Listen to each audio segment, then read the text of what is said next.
Hello,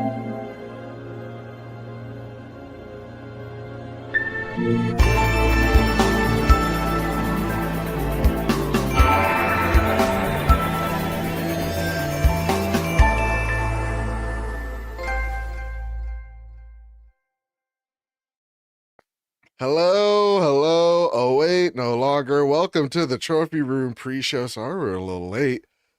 Kyle Stevenson. Okay, so Listen, sir. I don't get a lot of time. I wanted some joy today. Screw me for wanting to finish dispatch, okay? That's right. And also, That's how right. dare you? I was like, I'm still running the intro, and then you're like, let's go. I Like, gotta go. People are waiting. you guys can't hear this, but when the intro plays, it mutes us and makes us go away on our end too. So we'll be mid-conversation, and all of a sudden, just like everyone's lost. So Kyle's like, "Wait, I have to finish the intro." Just cuts off.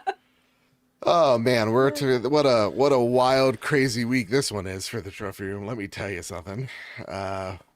Bit of a weird few hours, and honestly, maybe even days. This is gonna be an episode for the ages. I feel it in my bones. For the ages. That's right, for the ages. I'm really hyping this up. That said, Kyle Stevenson, have you wrote that fancy little intro up can yet? you give me a second, sir? Oh, he's yelling at me. You see this, guys? You see this? I can start guess the game on my end, probably, right? I think so. Let's figure it out. We're gonna do the brief little pre-show, and then we'll get into the real show and all that good stuff. Oh my goodness. Okay. Okay. I don't know if I can end the show, so sorry, Kyle. Okay. It's okay. I got it. I got everything. I've got everything. I don't have the same abilities as you guys. Okay. Yeah, we're on the $20 a month version or $40. I I'm on the forget. free just show up version. We're gonna do guaranteed to do 2 because I know what this game is already off the Alan bat. Wake 2. Alan Wake 2. Even Yeah. if it's one. Yeah. That's a freebie. Okay. Yeah. Come on. If the next one though is like a weird one that no one knows, that doesn't count. Right, like before, Agreed. like whatever critic. Yeah. Hi, chat. How are we? Okami. If this is Okami, we do one more. Yep. All right. Let's Okay, move do on. one more. Yeah, it's too Last fast, one, actually. last one. Or maybe 2 more. Honestly, once I get these posts up, that's what I'm doing. Let's see. Oh my god, I know this one. Wait. I did a fuck. I was sponsored. It's French. I think I know it. Yep. Dordogne. Dordogne. Boom! Oh, we're 3 for 3. Let's go. Let's go. Do one more. Look at that, all greens. I don't know if I'm gonna get on I the don't first know. one. Wild guess. Payday 2. Fuck. Damn. Oh, Days Ex. Which one? I don't know. I started one of them and didn't. Mankind Divided? Sure. Nope. Mm, It must be Human the Revolution. human, yeah. Boom. Look at that. We're on a roll. Guys, Joe I knew hasn't stopped 2. us yet. Guys, I knew 2. It's a record. Oh, I knew 3. Wait, I knew Alan Wake. Yeah. Okay. You're on a roll. Is this Uncharted 1? I was gonna say that. Yeah. I was gonna jokingly say Montezuma's Revenge. Oh, it's not but- 1. Oh, is this the Vita? Oh, I didn't play that one. Because this is sitting at Golden Abyss. Yeah. Look at that. Game Guru. Nice. We're leveling up here. I love how in that picture you could just see the fingers hanging onto the ledge. Yeah. Oh, no. What? Wait. What? The ad. Oh, okay. That's throwing me off. Sorry, chat. We're speed running until Joe We're tells us speed now. running. PT. I didn't play it. I don't know.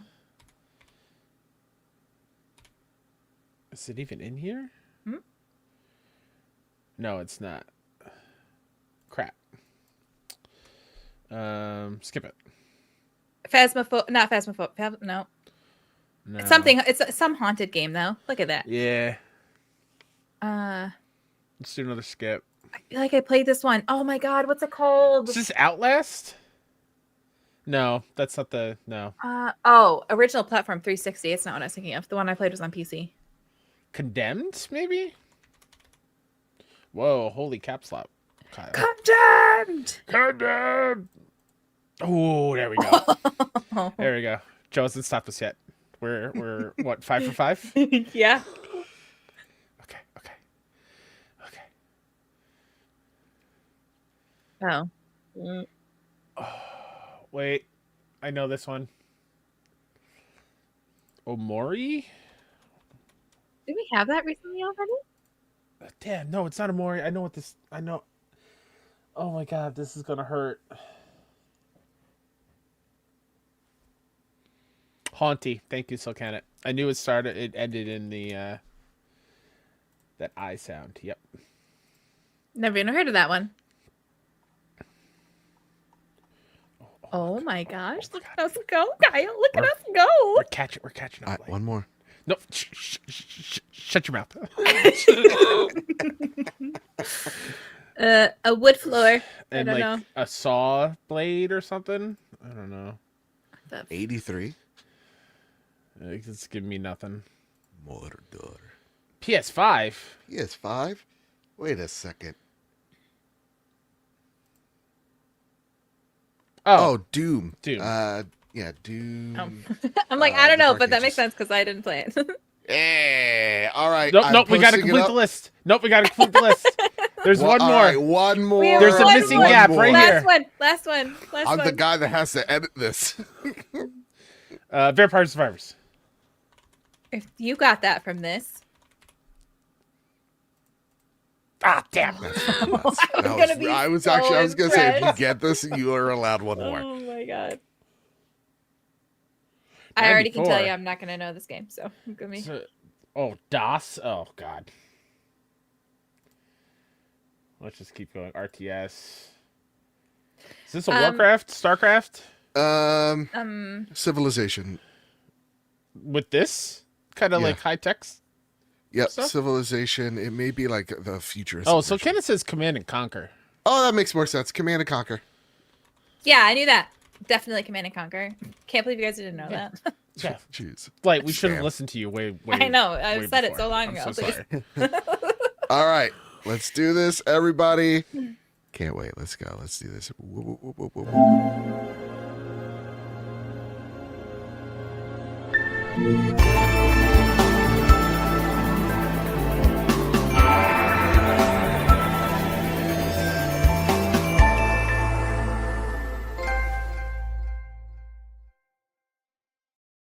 Oh, wait, no longer greatness has arrived. Welcome to episode 453 of The Trophy Room, a PlayStation podcast made by the players for the players.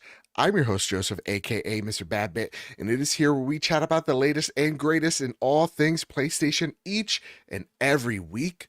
And this week, This week, we chat about GTA 6 is now ready for Turkey in November, UK coming after Rockstar, State of Play Japan announcements, Sony declines comment on the PS6, Horizon is back but not on PlayStation 5, and so much more. Also, if you're watching on YouTube Live, please consider hitting that like, share, subscribe, maybe send us a super chat our way. It really does help us out.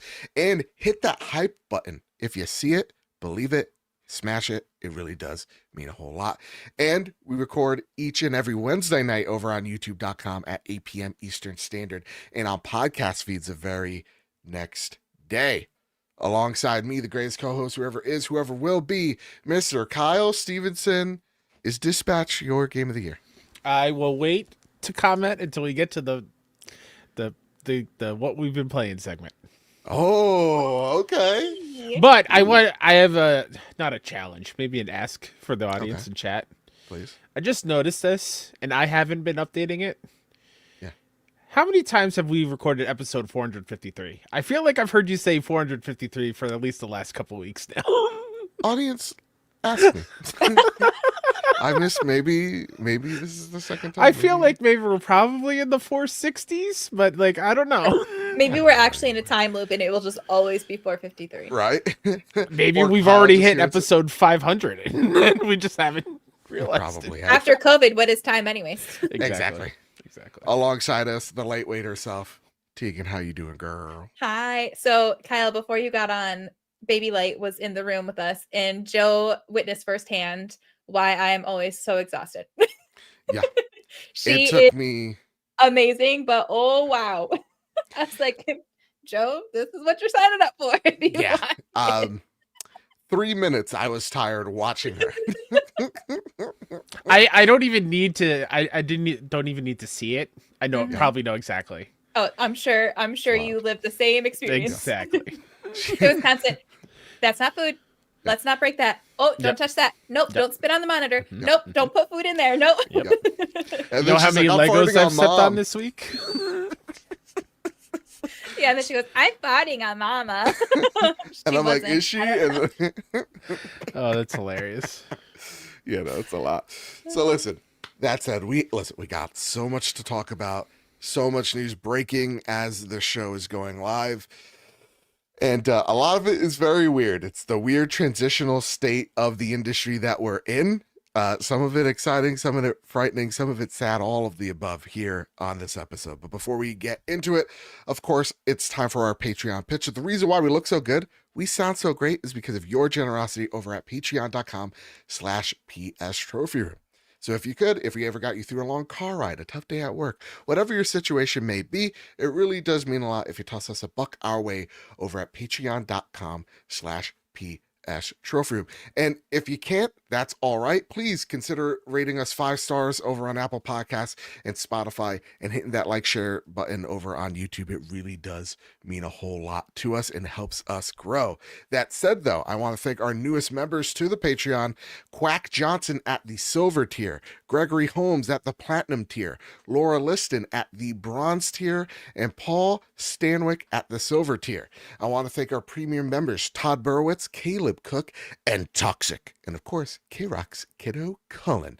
I want to thank our platinum members: JC, Jedi Master N, Cowboy Danger D, Jonas Young, The Green Gorilla Gamer, Chaotic Monkey, Rico Kill 90, Steven Flesh, Strubles and Bits, A. Aaron, Bertos Maximos, Tommy, Chris, Hybrid 748, Matt Valdez, Silk Annett, Decimine, Michael Gramling, Mike Thomas, Gregory Holmes. I want to thank our gold members: Jesse Garcia, JB the Purple Monkey, Hide Indoors, Katie.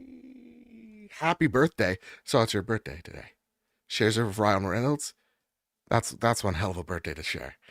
Kevin Mitchell, Kevin Diaz, Marcus O'Neill, The Red Arrow, Ageless Hermit, Androsaur, Astronaut Jr., The Winter Gamer himself, Stingray X, Robbie Bobby Miller himself, Brenton Zachary, Final Fan XZ, Hambone, JD Dillinger, Stone Cold E.T., Tino Sixspeed, and Johnson, Sean McKenzie, Rick Arrington, Matthew King, Duh Overlord, Dewan A. Raksha, Drellish, Rick Davis, Steph Mildiner, Samuel Nessling, Maximum Carnage, Michael Hassett, Drug Prowlin' Wolf, Manix Vizia, Battered Haddock, Arlie Upper 90, Bonnie Barefoot, and the Lord Commander Suddy, which he is in the backpack this week. All right, he let the team down in Arc Raiders in a major way. I'll talk about more of that later. It was stunning, but yet also very unsurprising. And Suddy, I love you so much. That said, Kyle Stevenson, how about our YouTube members? We got any YouTube members this week? Want to shout We them sure out? do, but before I shout them out, I want you to know where my headspace is at. I went to go grab my water bottle for a drink. I was like, why is this so heavy? I just had my phone on top of it and didn't realize it. I like that. I was like, what the hell? Keep that energy, dude. Anyway, YouTube members, shout out to the Kush Completionist, Just the Guy, Nisa Hauer, Freight Conductor, Strubles and Bits, and Tommy. Get a trophy next to your name, become green in chat, and help support us do what we love to do and talk about PlayStation video games every single Wednesday. Ooh-wee, ooh-wee. Or That Thursday said, for audio listeners. it's time to square up the news while I turn off my fan. Joe is going so fast, and like he doesn't even have his fan off, and he's rushing us.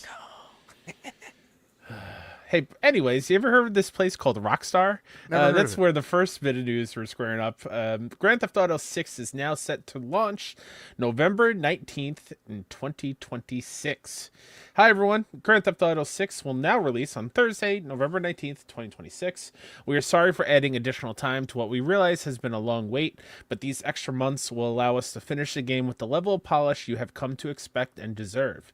We want to thank you again for your patience and support. While the wait is a little longer, we are incredibly excited for players to experience the sprawling state of Leonida and a return to modern-day Vice City. Sincerely, Rockstar Games. I thought you were going to say Liam Neeson. I wasn't reading Yeah. it, and I was like, Liam Neeson? Or My King brain is Leonidas. autofilled. I will find you and I will kill you. Broken Light writes in, just like you can too, if you head on over to the Trophy Room Discord server, ask us a question in the questions tab. Broken Light writes, or Unbroken Light rather, considering everyone and their mom is ridiculously hyped for GTA 6, what if it never drops? Or worse, what if it sucks ass? Personally, I played GTA 5 way back when it launched on PC, mostly online with friends. It was it was fun for a bit, but I haven't touched it since, and I never thought it was the greatest game ever. So yeah, my hype level for GTA 6 is basically 0. Maybe I'll play it someday, maybe I won't. This is a good question. At this point, can GTA 6 actually live up to the hype? I saw some people akin to what like Broken Light's asking here, which is like, this game's been in development for well over 10 years. When it comes out, will it not be just dated as all hell? And as we talk about Rockstar games, usually their gameplay department is a bit dated when it comes to gunplay, or at least it was showing its age with GTA 5. I want to bring this over to you, Light. Do you think it even matters? You think this thing's just going to do gangbusters? I think it's going to do gangbusters. Like, even if people are disappointed with it, it's still going to sell like hotcakes because everyone's going to still want to at least experience it on their own. And I don't think it's going to be bad. Are people going to have complaints? Yes. It's the year 2025. No one can ever be happy. So yes. And honestly, like, I'm sure there'll be justifiable complaints too. But Rockstar knows what they're doing. Like, even if you do have some complaints, they know what they're doing. There's a reason why GTA 5 has had the longevity that it's had.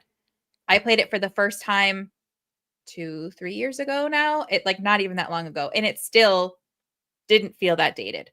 And I feel like Rockstar is one of those studios that is constantly like pushing the envelope for technology in certain areas. So maybe gameplay doesn't necessarily always feel the most, but other areas they are pushing the envelope on. Like, I remember when Rockstar first came out with things like snow physics and things like that, like the fact that the horse testicles grew and shrunk, like little things like that. So I do think overall people are going to like it, even if it's not like the dream game that they've concocted in their head, because let's be real, the dream game that people are probably concocting isn't feasible either. So I don't know if it's going to be the perfect game, but I do think people are really going to like it. And I think it's going to sell really well. I am not as excited as everybody else is. I'm obviously excited for it. I do enjoy GTA, but it's not, it's not my Elder Scrolls. It's not my Witcher 4. Like, it's not one of those top tier games for me. I'm looking forward to it because I do think it's a lot of fun, but I'm not dying for GTA 6, but I don't think it's going to be bad either. No. Yeah, I'm actually kind of with you. I remember playing GTA 6 on my PlayStation 3, then buying it on PS4, and I remember like the story. Truthfully, I remember I think maybe getting 2/3 of the way in, and then like I just got sucked into the online aspect, and I just never went back. So for me, like, GTA has always been, really for the most part, at least recent GTA has been GTA Online and less so the story of it. Though, like, Trevor is an amazing character and the actor behind him has blown up ever since. But I want to go to you, Kyle Stevenson. Like, are you feeling similar? Like, when it happens, it happens. Yeah, we've waited so long. What's another year? Or 100%. Not even a year. What, 6 months? 100%. The only thing though is, like, I'm with Light. Like, I will eventually play GTA 6. I'm hyped for it for sure. But if hypothetically I live in a world where I can only choose one, I'm going to choose Wolverine next fall over GTA 6 if they're relatively close to each other. That's just the world that I personally live in. But it's interesting because now we have another date flag planted, and we'll see at a pretty like dead central holiday time GTA 6 Also, like, just thinking ahead, is Jeff going to move his criteria for the Game Awards next year to include GTA 6? Right. Like, it's a weird time for it, for sure, because I think they usually launch, like, September-ish. I feel like it's always start of the school year is when we used to get a GTA. Yeah, I think back then. Yeah, I think with GTA, we're thinking of the first release where it was 3, yeah, the end of September or middle, and then GTA Online came out the beginning of October, but it was yeah. a hot mess, I believe. Yeah. Right. But like GTA 6 will be out when it's out. It'll probably do gangbusters, become the highest grossing sold game ever once again. They're not in trouble. They're not worried. I think it's going to be super high quality. Okay. Also, I do just want to shout out because it's not here. When GTA picked their new date, Devolver was like, "Oh, we're gonna launch a game whenever GTA 6 comes out." And then when they announced this delay, Devolver just tweeted like, "You can't escape us. We'll see you in November." But at what point, and I don't know if any of us, Kyle, you're probably the one most likely to be able to answer this Sure. because of what you do for your job. But Uh-huh. at what point do you just realize you can't give a release date? Like, I feel like Rockstar, at least for Red Dead 2 and for this, they have not stuck to a release. They have changed the release date. Like, I feel like with Red Dead, it was like 5 times. Yeah. Mr. Light kept being so disappointed over and over and over and over again. And we're seeing the same thing with GTA. It's like, okay, that's fine. But at one point, you know your game is going to sell like crazy. Sure, do your trailers. Sure, try to give a window. But like, at what point do you just stop giving a date? And then when it's a month out and you know for sure, like you're about to go gold, then you're like, okay, we're coming out next month. Yeah. I think that's the benefit for having one of the biggest franchises of all time and having the money behind it, and that needing a game to launch in a certain quarter to like for financial reasons, because I think they know it's going to sell the hotcakes. Like the clients that I work with, we have to avoid the GTAs of the world to have any sort of success. So when you're like that, it's almost like that line, like too big to fail when it comes to picking a release date. So like you're the trendsetter there. So now everyone else who was maybe already eyeing a November 19th date next year, they're looking to move just to like, because it is a thing. They want to make sure that people can buy their game, but we know everyone in the world is probably going to buy GTA 6. So if you move, you have a better chance of people using extra income to buy a second game at the same time. So like, there's all the science out there, and like, you know, Silksong dropping at $20 really also threw a wrench in everyone's plans. So yeah. So shout out to Laura Liston in the chat. She writes, "I worked in the electronics area at Walmart during GTA 5's release, and holy crap, it sold so fast. I assume 6 will do the same." Yeah, man. God bless. God, you're doing God's work in retail during that time. Woo-wee. And TZ points out something good too. Like they're going to use the time for the extra polish. It's going to be good when it's released. And I agree. They wouldn't be delaying it if they didn't need to. Same thing with Red Dead. I feel like when Red Dead 2 came out, there were very few glitches that I encountered. Well, okay, I played it late, but like that I've heard of people encountering.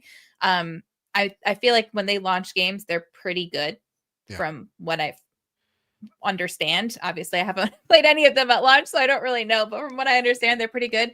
So if they need to take the extra time, they clearly know they need to take the extra time. It's going to be worth it in the end. But it's like at what point, just stop putting a date on it. Be like, okay, we had to delay it again, but I'm not sure. It might be this month. It might be that month. I don't know. We'll figure it. You'll be here, right? Happen when it happens. please correct me if I'm wrong here. Sure. But is the last one that was so bold and to wait so long and put a date out there and actually hit that date was Fallout 4, right? Yeah. Yeah. Where they were like, hey, we're going to show it at E3. It's out 4 months later. And it was fast. It actually came out 4 months. Like when we first saw it and then it was out 4 months later, like that is something that is still an anomaly, I feel like. And Todd Howard came out when he talking about the next Elder Scrolls. Sorry, Light, this is gonna break your heart. But like he's like, it's not coming out anytime soon. And I'm the type of guy that I want to announce it and it's just here. And you know, from what we understand now, they revealed that they were working pre-production on Elder Scrolls 6 way back when as a way of boosting their boosting their sales of a sale of the company, and that's why they were just throwing anything at the wall at that point, because they were looking for a buyer. That said, though, Cowboy and Danger D throws a little bit of shade before we get into the next part of this story. Howdy, trio. When it comes to GTA, does anyone else feel like they've grown out of the game series? Ooh, like when it drops, I will play it, but I will never be hyped for GTA 6. GTA 5 was technically a great game, but the story was absolute dog water. Oh, okay. Once I hit the credits, I felt very meh about it. Same thing goes for GTA 5 Online, or sorry, GTA Online. I see why it's so popular. It's just not for me. Maybe it's just my relationship with Rockstar Games at the moment. I have a love hate relationship. Or sorry, hate indulge in many forms of Western media, but RDR2 was one of the most boring games I've ever played. I jokingly call it Sleep Simulator. Props for pushing the platinum light. Hopefully GTA 6 will take itself a little lighter. But I guess we shall see. Eventually. You call yourself Cowboy Danger D and you think RDR2 is boring? What? Cowboy, change your name. Yeah.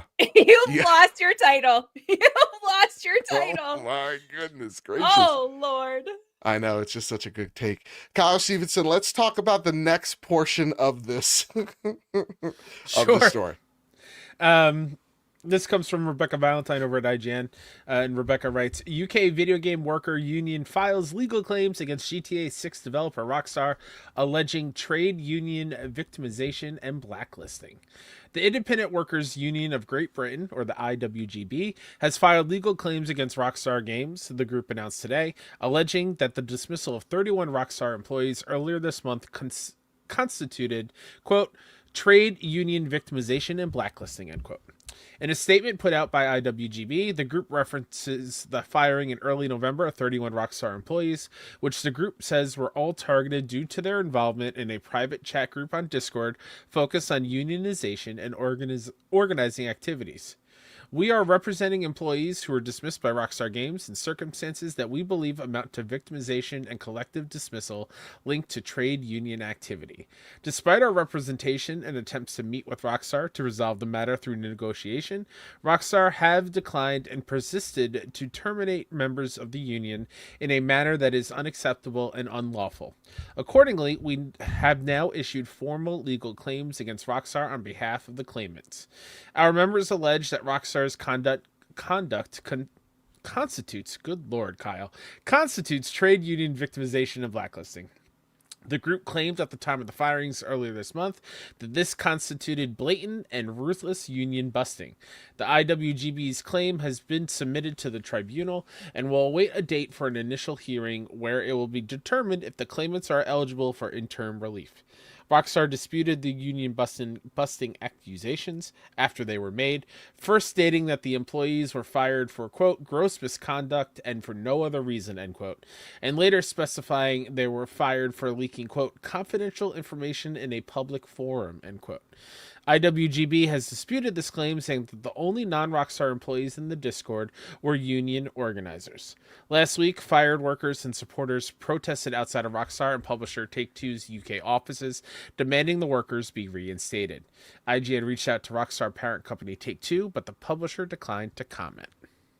So this is where real life comes into it and things get a little bit more complicated. I saw one of these people go like, yeah, it's going to be near impossible for me to find a job now. Because they blacklisted me, and like it's, you know, in the games industry, who's gonna take me in now? Just because I wanted to unionize.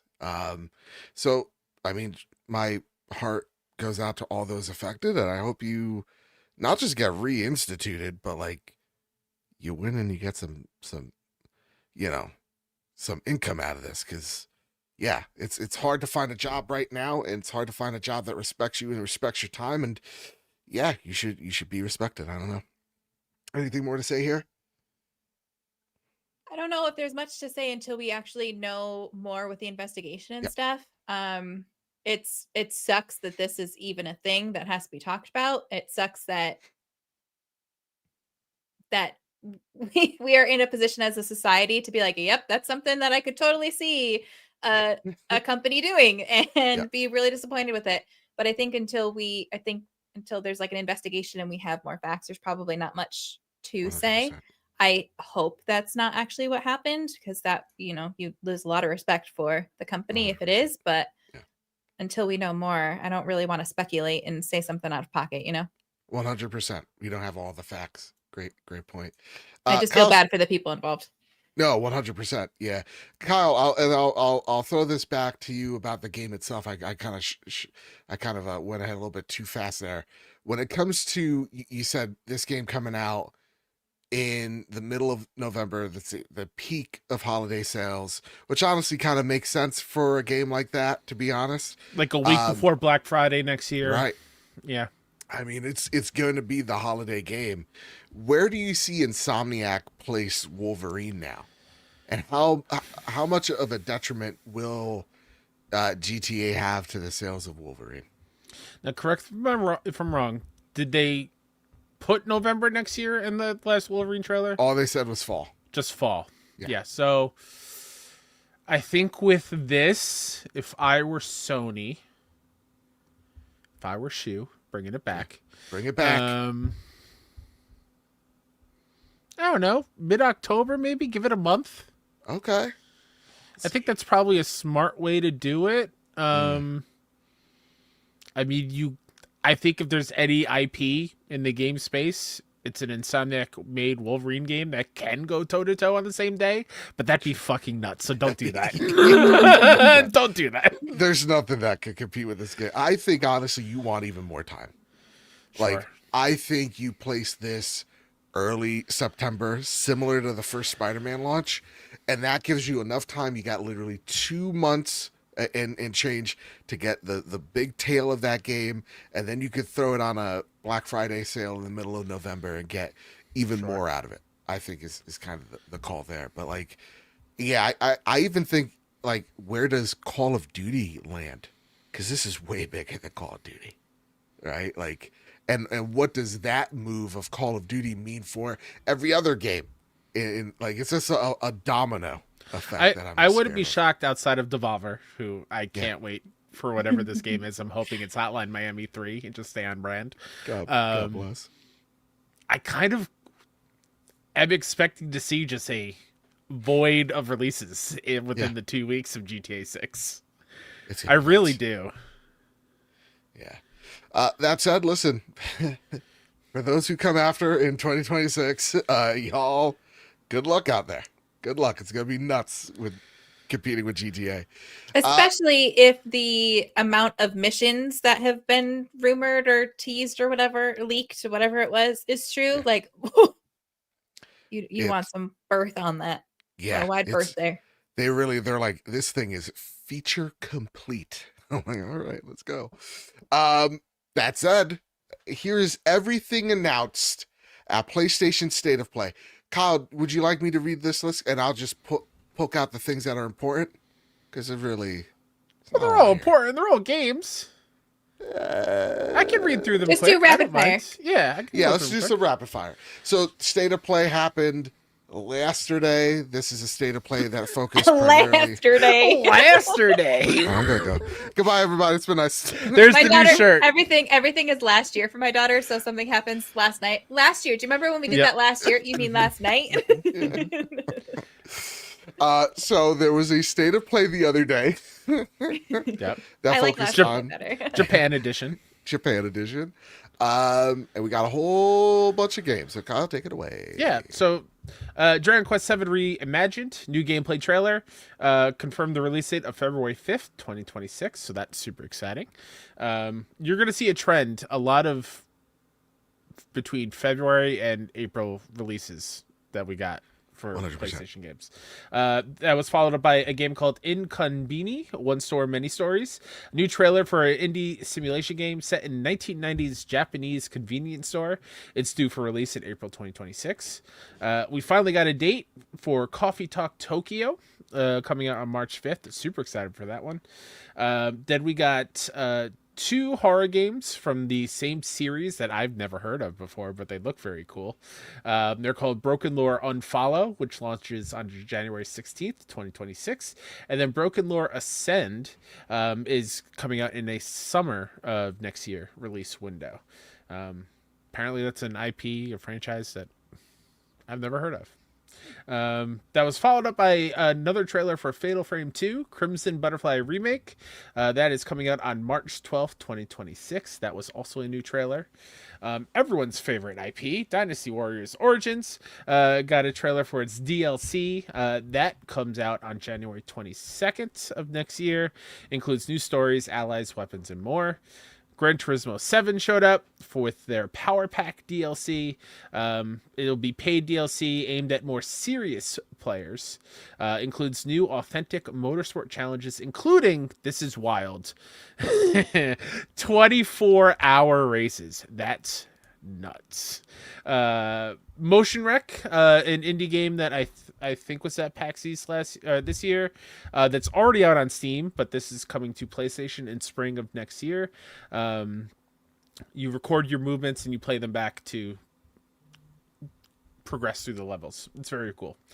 Wandering Sword, originally released on Steam a couple years ago. This Chinese martial art RPG is coming to PS5 on May 28th with all the DLC included.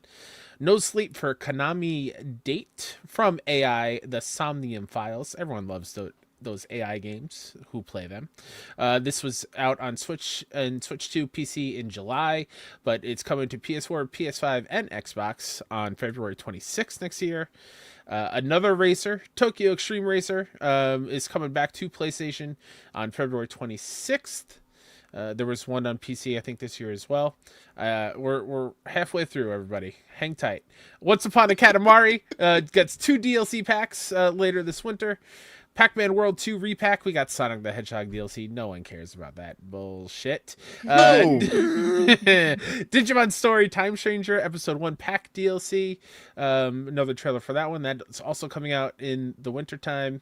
This was one that Joe surprisingly popped for during the State of Play. Super Robot Wars Y Contract from the Darkness DLC. The latest Super Robot Wars game was released in the summer, and the first paid DLC is coming out on November 21st. Titled Contract from the Darkness, it features crossovers from Galaxy Cyclone Brager, the Big O, and Futo Pi, the portrait of Kamen Rider Skull. Big O's my boy, dude. Do you know what the Big O is like in cartoon anime world? Yeah. No. Yeah.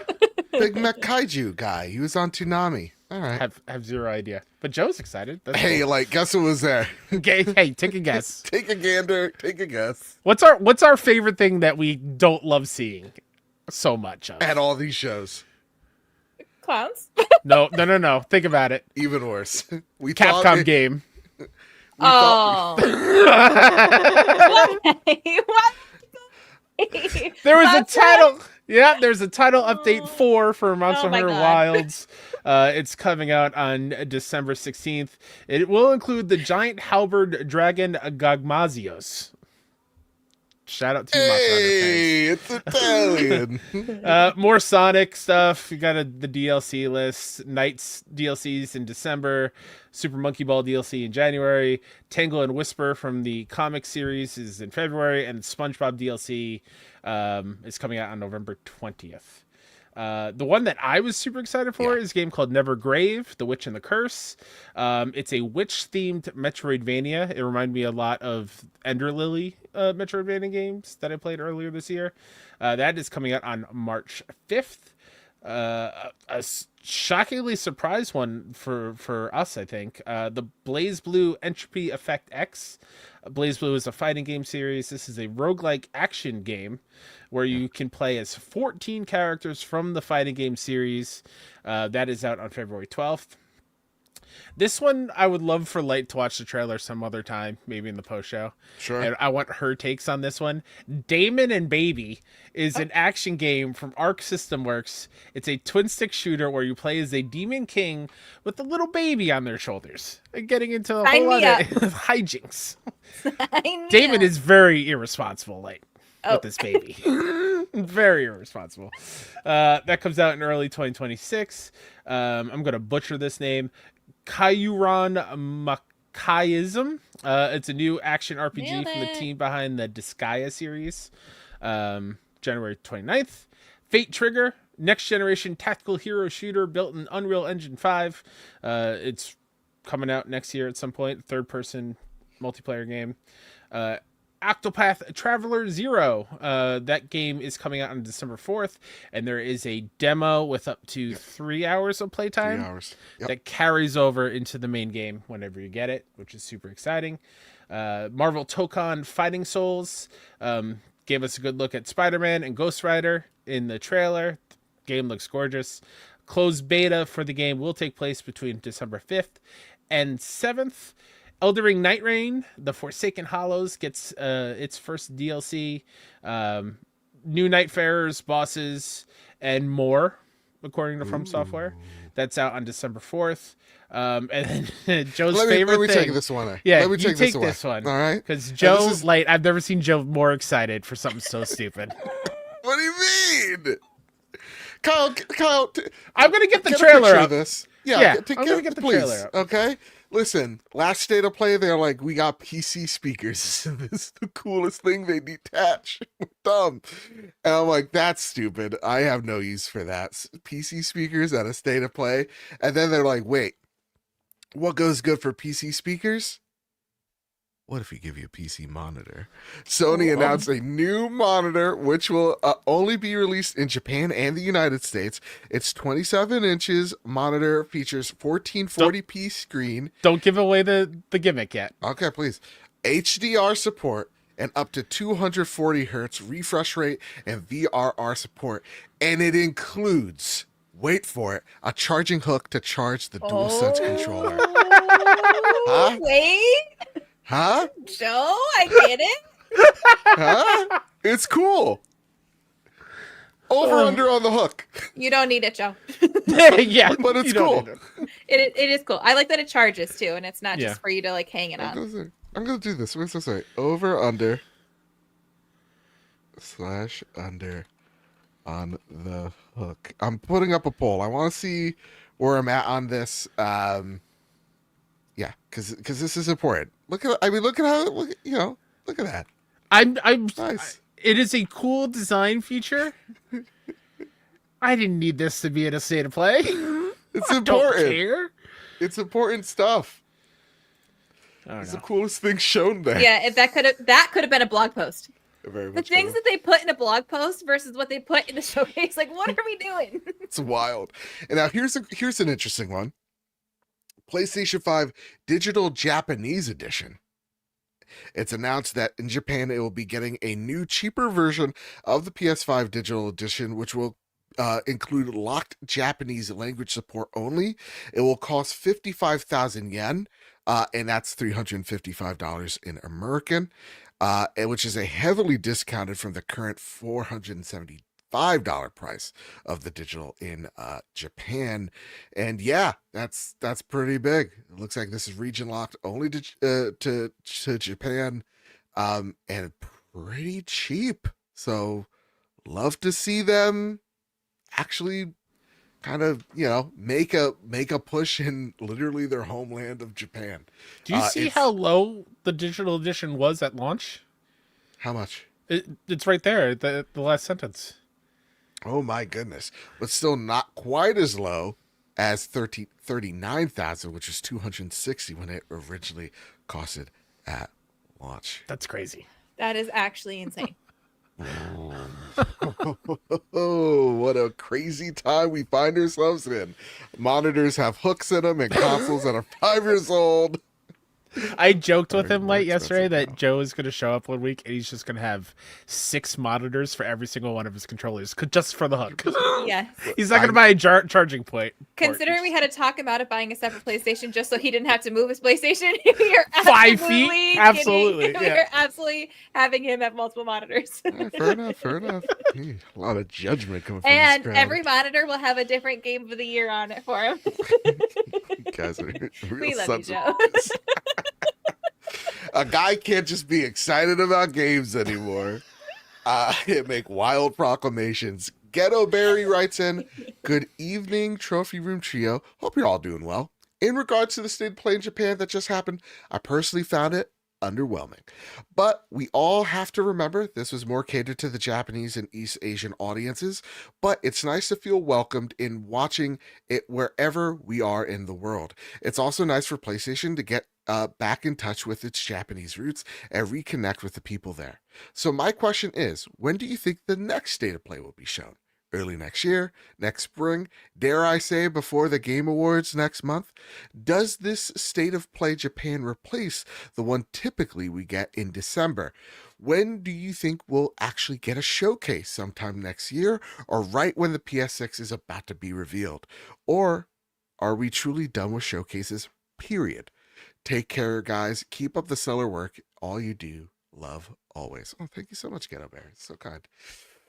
Yeah, no, I mean, while this state of play didn't do anything for us, other than look at that monitor with the hook, it is cool to see the format where it was like, hey, we're going to get this guy that looks like Steve from Blue's Clues with a very comfortable cardigan, and he's going to talk about 4 games, and he's maybe going to have a quick little interview with a developer, on stage and all that. Kyle, you're laughing. Why are you laughing? I pulled up chat on my phone so I could reply to Nerd Chat about being excited about playing Blue Ridge Hunting this weekend. Yeah. And I don't know who did it, but who put the poll in the chat? Me. I did. Oh, okay. I just learned how literally tonight. And Wait, you can't see it on this end, though. No, that's why I was laughing, because the poll is just over under on the hook, and the two choices are just over and under. That's why I was laughing. 62%. We're over. Let's go. Wait, now I have to go like.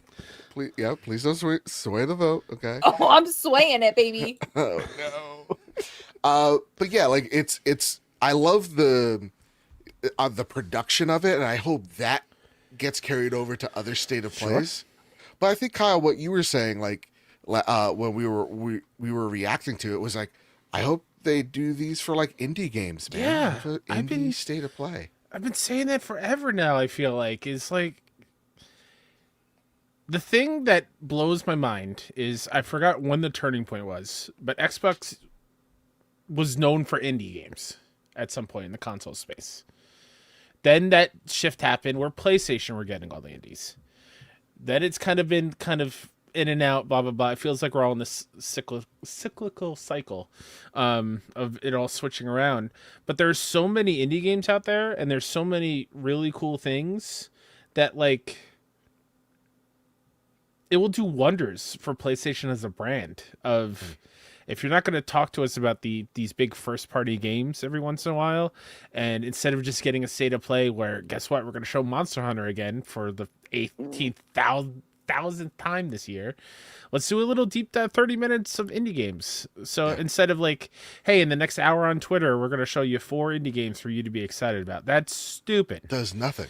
Does nothing. I bet you think it does something, but it just doesn't. And I get it. These productions are grueling, very resource heavy, a lot of time. I know because I've been doing them for a couple times a year for the last couple of years. I get it. But if we're ending the results. It's perfect. 69% over. That was me, Joseph. All right, let's go. Sorry, but it's okay. It just like you should give a reason as to like why you should pick up these games on your platform of choice, and showcasing all these indies. Because spoiler alert, tomorrow the Indie Game Awards are announcing their nominees. It's been a great year for indie games, so like why not actually make a mark? And you don't have to do it every month, but once or twice a year, just like here's some indies. Instead of 1 or 2 sprinkled in between these giant behemoth games and normal state of plays.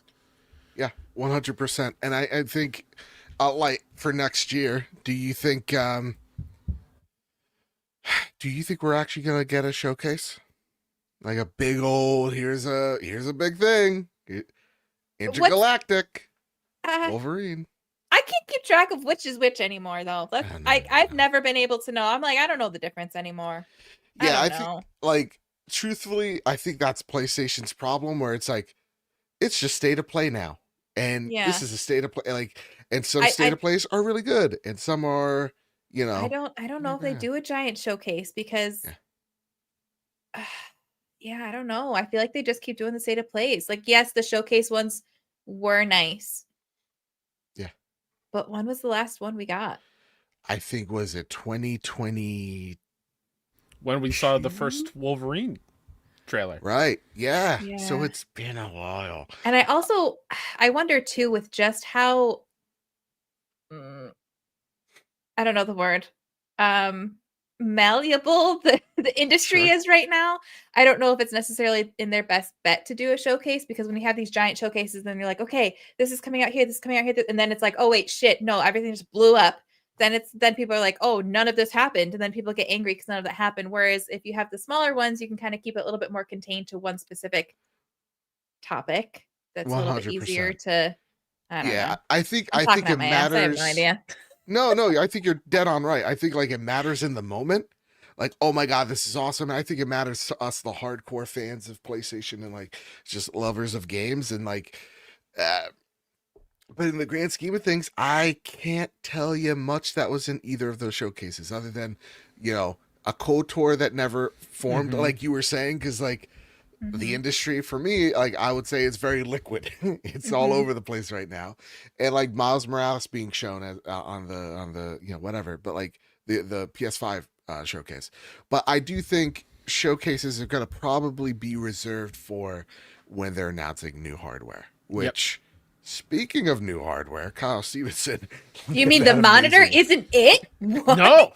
No. They're going to use the state of plays. It's not going to be a one more thing game. It's going to be a one more thing peripheral. That's right. So like the last one, we got the speakers. This one, we got the monitors. Maybe we'll get a PlayStation keyboard and mouse. By the end, we'll have a whole rig. Shit. By the end, it is just a PC shit. 10 billion percentage. And then that's what Xbox was doing, and we were getting mad at them, and PlayStation's doing it too, just more stealthy. Exactly. They were just like, all right, every showcase, we add a new PC thing. And so like the next one's like, look at this mouse, okay? And then the next one, half a keyboard and it glows blue. And then at the end, they drop the PC, and at that point, you're like, shit, I have all this stuff. I might as well get a PC. Exactly. Do you want a standing desk? It has a hook. We're just saying. All right, Kyle, take it away. Jordan Midler over at VGC writes, Sony declines to comment on PlayStation 6 plans and claims PS5 is, quote, only in the middle of its life.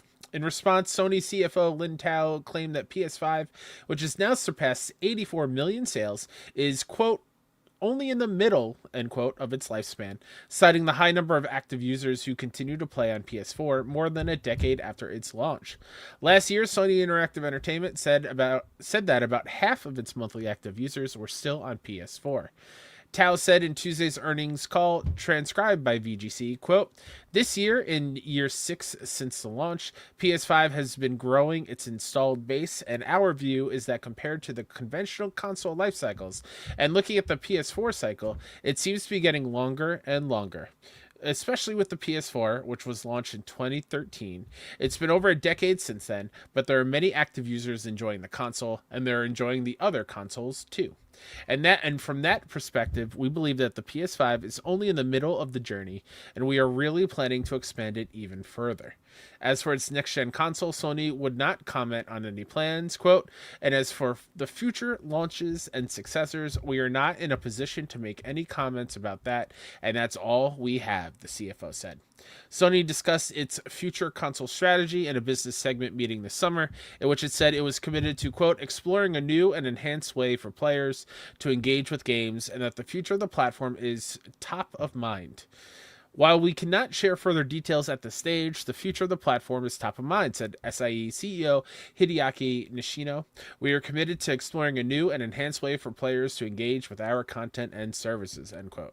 According to reports, Sony's plans for PlayStation 6 include a Nintendo Switch-style handheld with television docking capabilities. Ooh-wee. If you hear the banging, that's Owen. He's Upstairs. throwing a tantrum. Okay, Kyle Stevenson. This is a whole lot of info. Actually, I'll toss this over to Light. All right, when they say midway through its life, does that mean we're like, there's a console in 27? Console in 28? Like, you know, we've been talking about it. Like, the next console really needs to do something special to really get us. Not to say we're not jazzed or excited right now in the moment. We won't go out there and buy it because, you know, we're bad with money. But like, there has to be a bigger reason for the earlier adopters to jump on in, and for the casual audience to jump on in. So I wanna know what you have to think here. Do you think when they say midway through its life cycle that means we'll see a PSX in 2 years, or nothing's really changed? Maybe it's, you know, it's right on time or whatever have you.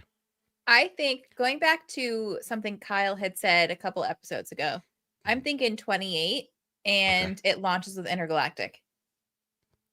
God bless. I mean, they even tease her like, listen, you haven't, Nishino's like, you haven't even seen the coolest PlayStation game we got. Like, I think there's much more juice in this thing, Kyle. For me, even like, you know, we're a year into the PS5 Pro, and even that feels like it hasn't been utilized correctly. Or even like to its fullest potential. Like, you have games that actually run better on the base PS5 than the Pro at the moment. So it feels like they're beta testing the Pro equivalent of this console, while also like they're navigating a very tumultuous, like, you know, economic conditions all around the globe, not just here. You know, look, we just talked about them releasing a cheaper PS5 in Japan, cheering about it for it. And then we find out, oh, it's actually still like $100 more than when it originally launched. So I want to know what you think about this, dude. Well, pop quiz. Okay. Do you either of you remember when the PS4 Pro launched? What year? Don't yell at me. It's I fine. don't I'm even know not when the yelling. PS5 came out. Exactly. What year was The PS4 Pro launched in 2016. Fuck, I was gonna say 18, and I was gonna sound pretty sure of myself. So 4 years later, we got the PS5. Yeah. When did the PS5 Pro launch? Last year, right? And in 24? 4 years, it'd be 2028.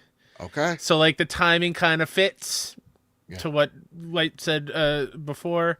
Like, I don't think they're using the Pro as like testing ground or like using it to It's like capability. enhance the PS6 or whatever. It just the timing of how it seems like they're doing things with these intermediary and more collector hardcore players to get the Pro. Sorry, my brain is firing. No, you're good. No, I think that's a great point. I get you completely. But like, it's fine. There's still Sure. so many games for us to play now. Exactly. Like, I'll buy a PS6 when it launches because I'm a sicko and a diehard PlayStation fan. But like, Same. it's like we all are. But Just get FOMO. yeah, it's just it will probably launch with Intergalactic. I'm a stupid which idiot. makes me I might buy sad. the Steam machine because I'm dumb and it excites me. Do you think we still have 2 years before Intergalactic, or do you think there's a shot it comes out before then? It just makes me upset that we don't have a true new Naughty Dog game on PS5 yet. Yeah. And that'd be I just bit my tongue. That'd be such a weird thing to happen. Yeah. No, that's Well- true. Honestly, like it could come out. I Could it don't be know. what The Last of Us was, where it launches a year before PS6 Yeah. and we get a PS6 version? Because You Yeah. know they're gonna do that. they You know 1,000,000% are. But I don't know. Honestly, No, I think very good point made, Kyle. I think 2028 makes sense, right? Like, I think it. Yeah, I think enough time has passed, or enough time will pass, where, like, you know, Dark Saturn writes, with PlayStation saying it's in the middle of its life cycle, do you think that anything had to do with the pandemic? Do you also think that consoles should last longer than 5 to 6 years? I definitely think consoles should last longer than 5 to 6 years. You know, get as many people in the ecosystem as you possibly can, grow it. And then also, kind of like with the PS4, they mentioned in this call where it's like, yeah, that thing is 10 years old and there's still a vibrant community on there as well. Where I think the console generations are changing in such a way where, guys, these consoles are essentially PCs that, you know, you're going to have akin to like your iPhone. You have the iPhone SE, iPhone, and then the iPhone Pro. that's kind of how I'm looking at consoles at this very point in time. PlayStation 4 is the SE, the PlayStation 5 is your standard iPhone, and then the Pro that just has a better camera sometimes is gonna be your big, the big allure for the heavy hardcore audience, and then that you grow over time as well. So I think again the console market's just changing, and that's all right. Can I share something? Because you bringing up iPhone just remind me that this is a real thing that was announced 2 days ago. Of course. Have you seen the iPhone Pocket? Does it have a hook? Man. I believe No. It's just a fucking part. What are we doing? it's a big sock that you can hold on. It's a banana hammock. Yeah. $1,000,000% it is. And guess how much it costs? Like Jesus, I don't even want to know. $150. No, $150. 150. Yeah. I feel like if you see someone in public wearing that thing, Oh, the long strap is 230. By the way, you have the right and actually obligation to Just strangle that person with the Go thing. buy a Speedo, and you can use that. It will look just as good. Or just make a sign, put it on your shirt, and it says, "I'm a giant asshole." you know, one person at Apple was like, he helped design the iPod like mini little sock sleeves that used to be there, right? That was the thing, and he was like, I'm just waiting for my day to bring it back. Let me bring it back. The people who buy that are the same people. I think it's Balenciaga has a line right now where it's all like everyday item. Like it's literally like a masking tape roll, but it's a bracelet. Yep. And it's all items like that. It's the people who have that it's type the of money are the Supreme ones buying this. things. Oh God. It's the same thing. And listen, I'm not a fashionista in the slightest. Right. I hate when people or these clothing brands call something that is like beige or a different color and it's off-white. Mm-hmm. Everything's off-white, but it's just a different color, and that's what they call it. I'm like, get over yourselves, you pretentious asshole. What are we doing here? Yeah. Hey, listen, Stefano writes, "Is that your iPhone, or are you just happy to see me?" Although, if Jonathan Kelly, he's buying his Speedo. He's gonna be proud of it. Listen, if it's gonna be over $100, if it's multi-use, that's why it's over $100. You can use it to hold your iPhone, but you can also use it as a onesie leotard outfit. Yeah. Prison Pocket. Kyle Stevenson? I promise we'll get back to the games. Please. But Nerd Chat says something I've never heard in my entire life. Those are the same type of people that say Pop-Tarts need to be microwaved for 2 seconds. Who microwaves their Pop-Tarts? I've done it. There are some Pop-Tarts that are better microwaved versus toasted. But why only 2 seconds? Yeah, I don't know. That's like for example, the double chocolate brownie Pop-Tarts, if you microwave those, because then they're not crunchy on the outside and it's like you're eating a gooey brownie. You know what I mean? Okay. That's a good point. Okay, you're selling me on that. You're selling me. Yeah. Okay. All right. Although, speaking of Pop-Tart, I got a bone to pick with you. My favorite Pop-Tart was the cookie dough Pop-Tart. They discontinued it. Those assholes. What? Cookie dough Pop-Tart. My favorite Pop-Tart. Another recession indicator. Got the cut. Oh, Nerd Chat says 2 seconds are the instructions on the package. No. It's in tinfoil. No. Hold on. I think I have a new box over here. Yeah, I'll go grab get that. it. What flavor, Kyle? Yeah. Wild berry, the best flavor. Oh, there you go. Yeah, please. If See, they that has to be discontinue that, toasted. we need a new world order. You know what I'm saying? Genki writes over on X. Oh, not in the package. Oh no. It's like you can't microwave it in the package. PlayStation Financial 2025 quarter 2 financial results. The PS5 has sold 3.9 million units. Lifetime PS5 units, 84.2 million. Full game software units, 80 million.3. First party software units, 6.3 million. Digital ratio, 72%. Monthly active users, 119 million. And Ghost of Yote has sold 3.3 million units in just over a month, on par with its predecessor, Ghost of Tsushima, that sold 5 million in 3 months in the heat of COVID. Some with smelly bums are very upset at that. I am very happy because I beat Ghost of Yote literally 2 days ago, and it made me cry. It made me cry real bad. It made me really call all my loved ones. Love that game, and congrats on the success, Sucker Punch. Kyle Stevenson, what is the directions of that box? I've never read this side of the Pop-Tart box in my entire life. All But right. it's No, like, Canvas directions. these are all cooking directions for Pop-Tarts on this side. Obviously, it has toaster. It has microwave. Put on a microwave safe plate. Heat for 3 seconds at a time. 3 seconds. Come on. Nerd chat trying to Does that- poison someone. But then also there's a third option, which I've never heard anyone do. Okay. For freezer. Put pouch in freezer. Wait 20 minutes. Enjoy that frosty goodness. That Kyle was a Stevenson, you push got they were homework. making. Was that really a push they were doing? Mm-hmm. Yeah, that's good. Huh. They got one where it's just protein, and that one they're like, you should microwave it, or else it's gonna taste like shit. Can't confirm. Tastes like shit. You don't microwave it, but it is delicious nonetheless. Yes, light. I haven't eaten a Pop-Tart since they got rid of my cookie dough. Nah, fair enough. I'd So boycott sad. too. That's fair. So sad. All right, gang. With all this news of like, hey, listen, PlayStation 5, we're doing fine. Only, first off, second best-selling PlayStation in US ever, even with all these price increases. So seems like there's demand for it. Lagging behind the PS4 by 2 million. Still not great, if I'm being honest with y'all. But that is with all these price adjustments and all that jazz. So seems like the brand's all right. More active players than ever. Selling like pretty darn well. I was gonna say hotcakes. That'd kind of be a lie. That said, now we have a new enemy. Xbox.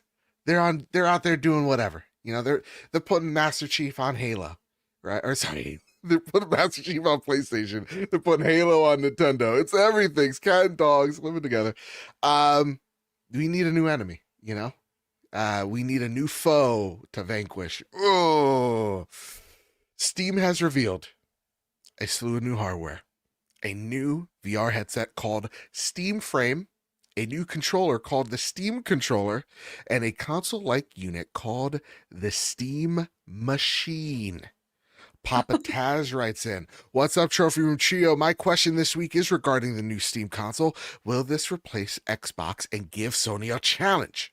I am for one curious how much it is doing to cost if it will be the dream console. Stefano then writes in, hey, Trophy Room Trios, not much to add besides the GameCube is coming. Thoughts? All I will say is that this is already more enticing than anything Xbox has put out console-wise in the past several years. Do you think this will compete with PS5 in a big way, or do you think that the markets are simply too different? Thanks, love the show, and wish you guys the best. Thank you, Papa Taz and Stefano, for that tag team question. So here is the Steam Machine in all of its glory. Gang, I want to know your immediate thoughts on the Steam Machine. Kyle Stevenson, you go first. Am I taking crazy pills? What? Didn't we already work through GameStop when they were selling Steam machines in the past? That was Alienware and Toshiba. We don't talk about But there were so many that. other versions of the Steam machine already. But now, here's the thing. There you go. We've learned so much. This is small our form dedicated- factor. Why are they using a banana? I mean, come on. First off, that banana's pretty big. Wait, someone get the iPhone pouch. Yeah, so someone say you don't need a banana that size. That's actually pretty big. That's actually small form factor, Joe, quite Joe, large. it's if you okay. ask It me. doesn't matter how large the banana is. It's how it can be. Utilized. Yeah, no. I get it. No, it got stuck in me once. I was trying to continue Whoa. banana joke, but then it was just not. It was not. That's all right. I feel like Light didn't hear what you said. I think that's I for the didn't. best. I Yeah, didn't- yeah. That No, was for what the did you best. say? It's not the size of the banana. It's how you peel it, Joseph. Ah, what the anyway. But that was they were licensing it out. It was a big hot mess. Sure. This is their in-house solution. They bring up the Steam Deck an awful lot because the Steam Deck has been a pretty big success for them.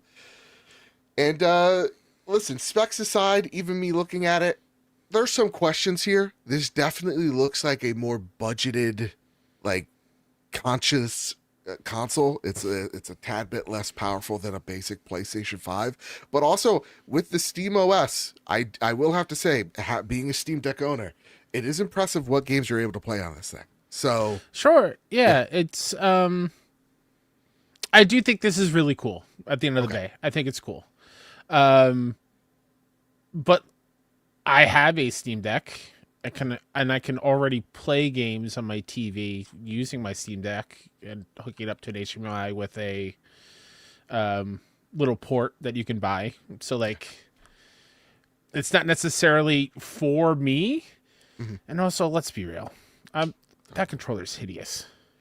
Whoa, Can really? you go up to a picture of it? I don't remember what it looks like. Absolutely. Let me see if I can. It's like if the GameCube controller and the Xbox controller, not a GameCube, sorry, Dreamcast controller and Xbox controller had a baby. I've never been a fan of those Steam controllers. Look at that. Look at that. It's different. It is. Sure. It's a chonky boy. It's chonky. And I say that with the trackpads on the Steam Deck itself are super fun and useful. I don't know. Oh, yeah, no. So, Kenna, I know I can still use the DualSense. But yes, at the end of the day, I think this is cool. I think this is just... I'm going to say something controversial here. Okay. What the hell is Xbox's new hardware going to look like then and do? Because this is their whole thing. You can play Xbox games and have Steam on it. You could essentially do the same thing with this. But this one will also play PlayStation games, Kyle. Yeah, so my question still stands. What does that Xbox console look like then? And how will it be any different from this? Unless it can run games better, I don't know. But like, so are you saying that this console-like PC, has more to do with combating Microsoft and no. That was just that's a secondary question of like, oh, gotcha. What does that look like? It's still cool. Okay. It just, did they say price? No price yet, but they say that all of these are going to be launching in Q1 of next year. Okay. Outside of the VR headset, which is probably going to be crazy amount of money, I would assume, what is the Steam Deck at now? Steam Deck is, I think, anywhere between 400 and 500. I would probably say this is probably around those lines, maybe closer to 6, maybe. Okay. Really? Probably. I mean, yeah. Yeah. So Steam Deck LCD 256 is 400, and then the max terabyte OLED is 650. Yeah. I'm with Stefano in chat. I think it's between 600 800. Really? See, the way I see it, because they're like, yeah, we have a 2 terabyte version of this console and we have a 512, and I feel like the 2 terabyte one's going to be pretty expensive, but the 512 is going to be much more inexpensive. I think they're much more in line of taking a hit on the hardware in order to get people into this ecosystem. Like I do think this is like, just even running the specs, again, I'm not a specs guy. I'm a big dumb idiot. But just looking at it, being like a less powerful than a PS5. So I'm thinking this is more in line with maybe a Series S, where like they say it could do 4K 60. And everybody's like, no. I was watching Digital Foundry and I was pretending to understand. And they're like, there's no way that's hitting 4K 60. Like maybe, like it's going to hit maybe, 180, 1080p, but not 4K 60. So I think, honestly, if they're smart, this is a budget console. This is a no, Kyle's even shaking his head. What say you, Light? You've been quiet over there. I want to know what you think of the Steam machine. Look at how cute it is. It is very and quite cute. large compared to that banana, by the way. I guess I'm just trying to figure out who the audience for this is, because I feel like so many people are I can hear people yelling at me now. I feel like this is great for people who are already in the Steam community, which there are a lot of. But are those people going to want to get this to game on when they can just game on the PC they're already gaming on? This could be good for people who are console gamers who want to get into the Steam games. Mm-hmm. But I don't know. Like, I don't know. Because I feel like a lot of those people already have a Steam Deck. Like me, I would be enticed for Right. this, but I have a Steam Deck. Yep. Do I need this when I also have my Steam Deck? I don't know. Mhm. That being said, I am still intrigued, but that's just because I like spending money. Yeah. So I It's don't know. cool. I don't know. I guess I don't know who the audience for this is. I think it's cool. I think it could be really cool for people to have, but if you're already playing Steam games on your PC, are you going to want to get this console? And if you are a console player who wants to play Steam games, do you already have a Steam Deck? I don't know. Joe, can you scroll Right. up for a second? Scroll upwards. Yeah, keep going. Keep going. Tell me when to stop. Stop. What you reading there, bud? So it's technically just the PC on itself because it says it Yes. right there. Install your own apps or even another operating system. So that just So tells it's just me a cheaper PC. it'll be a cheaper PC, but So- Steam gaming forward. So Okay. maybe that there is the audience there. Yeah, and maybe that does get more of an audience in there because, like, for example, like I mean, I do now, but for a long time I did not have a good PC, so I never felt like I could play any of the games on PC because my PC wasn't good. So if I didn't get my awesome PC that I have now, I would be enticed to buy this because then I could be like, oh, I can play PC games without having to buy a big PC. So that's a good point. Yeah. And I think for me, why it's enticing for me, if the price is right, is I'm someone that does not like PC gaming. And I find myself really enjoying my time that I've had with the Steam Deck because it gives me the PC strengths of being able to customize it, being able to mod it out. Like I have the UI that makes it look like it's cyberpunk, like all that stuff. I love that about my Steam Deck. It gives me a console-like experience with the customization of a PC, while at the same exact time not giving me the bullshit of PC. And that's what I'm kind of looking at here as someone who doesn't want to fiddle with drivers and all that, and hates his PC. It's actually pretty cool for me as someone as like I'm not wanting this to play Cyberpunk per se. I want this so I could play Peak. Like I want to play the cool, neat little indie game that I've heard so much about, but I don't have I don't have a PC or not willing to sit down at this dumb thing and play it, right? So like I just want to sit at my TV and play a fun game, like again, a game like Peak or Schedule One or whatever cool little indie hits. I feel like that's what this thing is for. And so like if it is at like 300, 400, I think that's very enticing.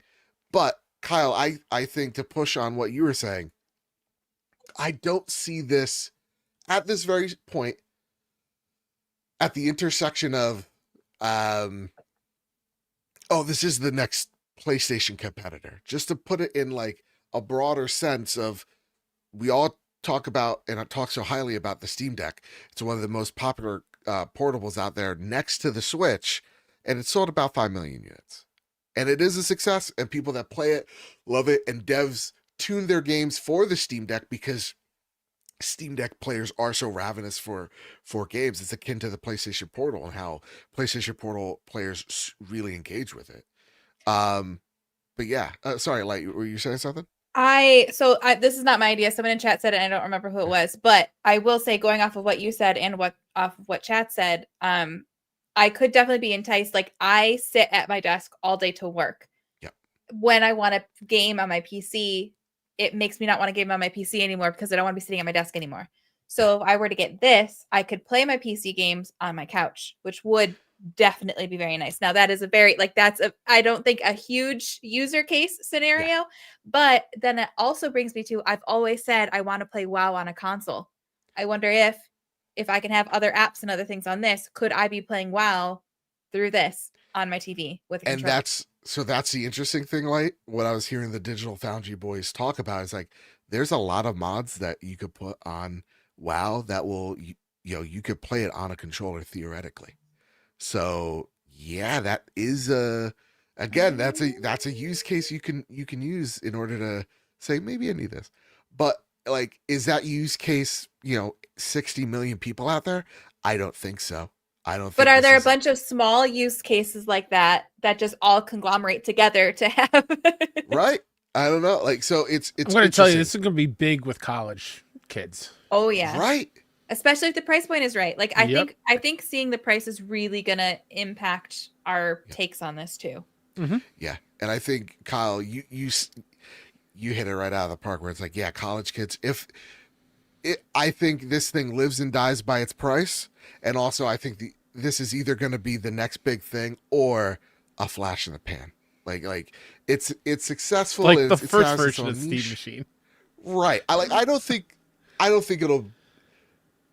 I don't think it will end like the first Steam Machine. I think they've learned a lot of lessons then, and learned a lot with the Steam Deck. But like, I could see this thing selling 10 million units. Sure. You know, and that being success. But I also think this is more of a shot of the bow towards Xbox than, you know, PlayStation. And them getting to this first, and having already such a dedicated audience that loves Steam and has so many of their games. Yeah, I do think this is them saying that the next Xbox, I could see why they're kind of, not to say rushing, but why they're so eager to get the next Xbox out there. Not really before PlayStation, but to make a dent in this Steam audience, per se. You know? Now, if this launches with Left 4 Dead 3, then day one purchase. I mean, get on it, Valve. As we've said on this show, Left 4 Dead, perfect dating game, seals the deal. That's all I'm saying. So I wouldn't be opposed. Also, Redemption approved. Banana approved. That's right. Well, let's keep it PG-13, folks. Joe, what are you talking about? There was a banana in the picture. Yeah, you're That's right. what I referenced. Mine down in the gutter. Joe, damn. You're right. Hands. I'm so sorry. Damn, banana right there.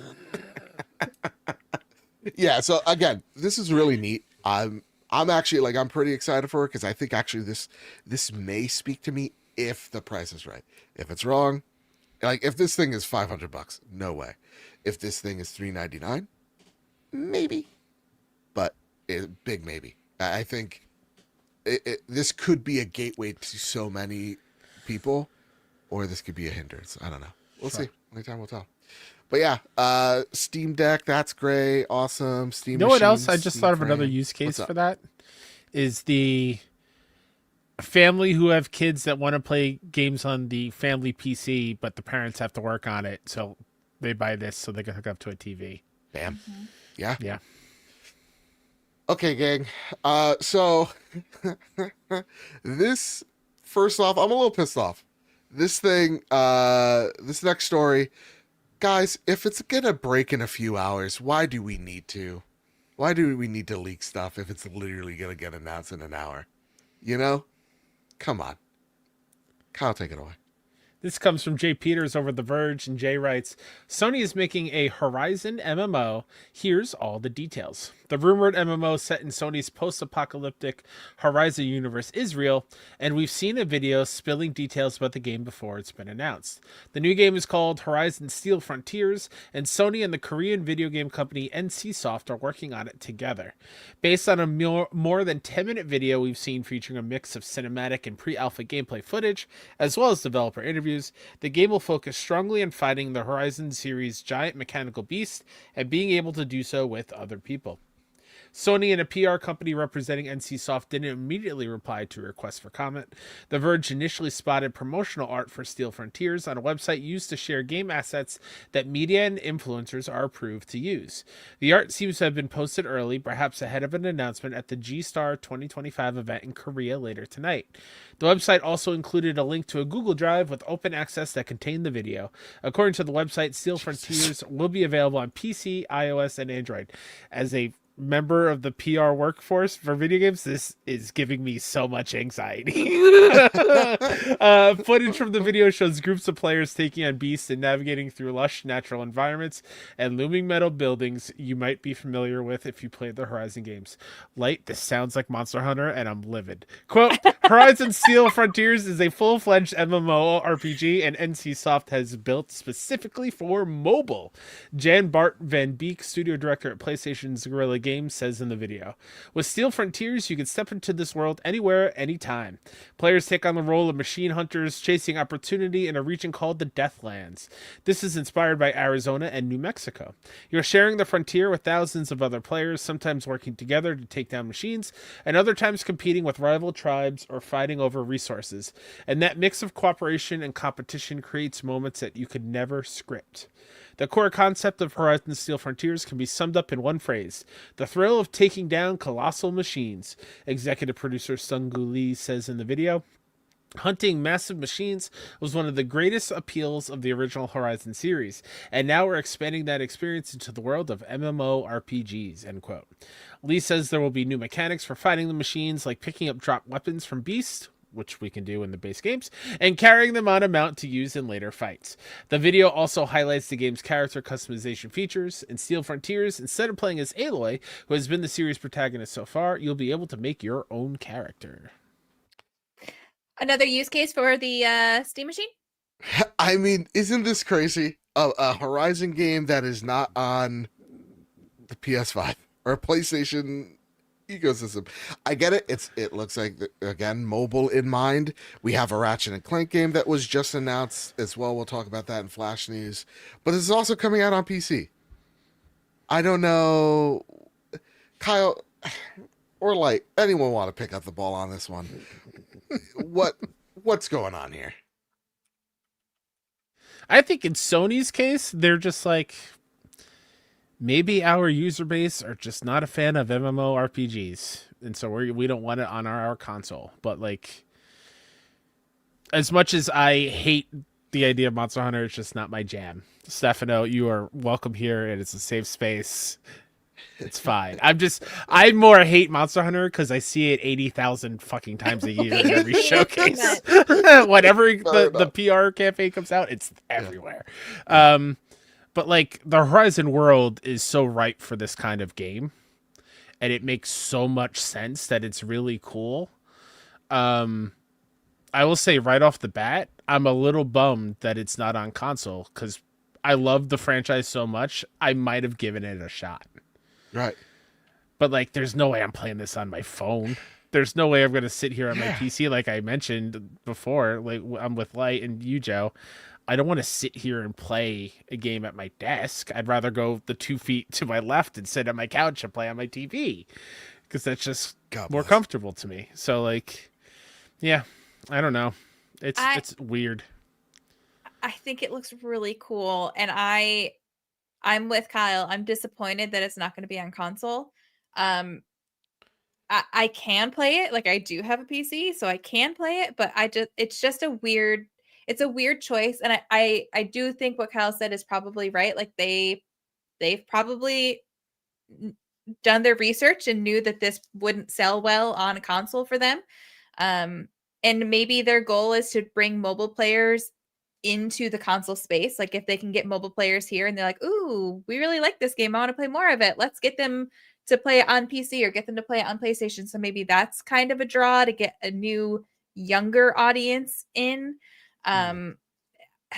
Maybe they think it's easier to keep it going if it's on I don't know. It's just a weird choice. It's like, how do you have the franchise on console and then not offer this on console? It's odd. Yeah, it's very odd, and also, again, don't look half bad, but it's also, maybe it is. I think it's a lot what you just said.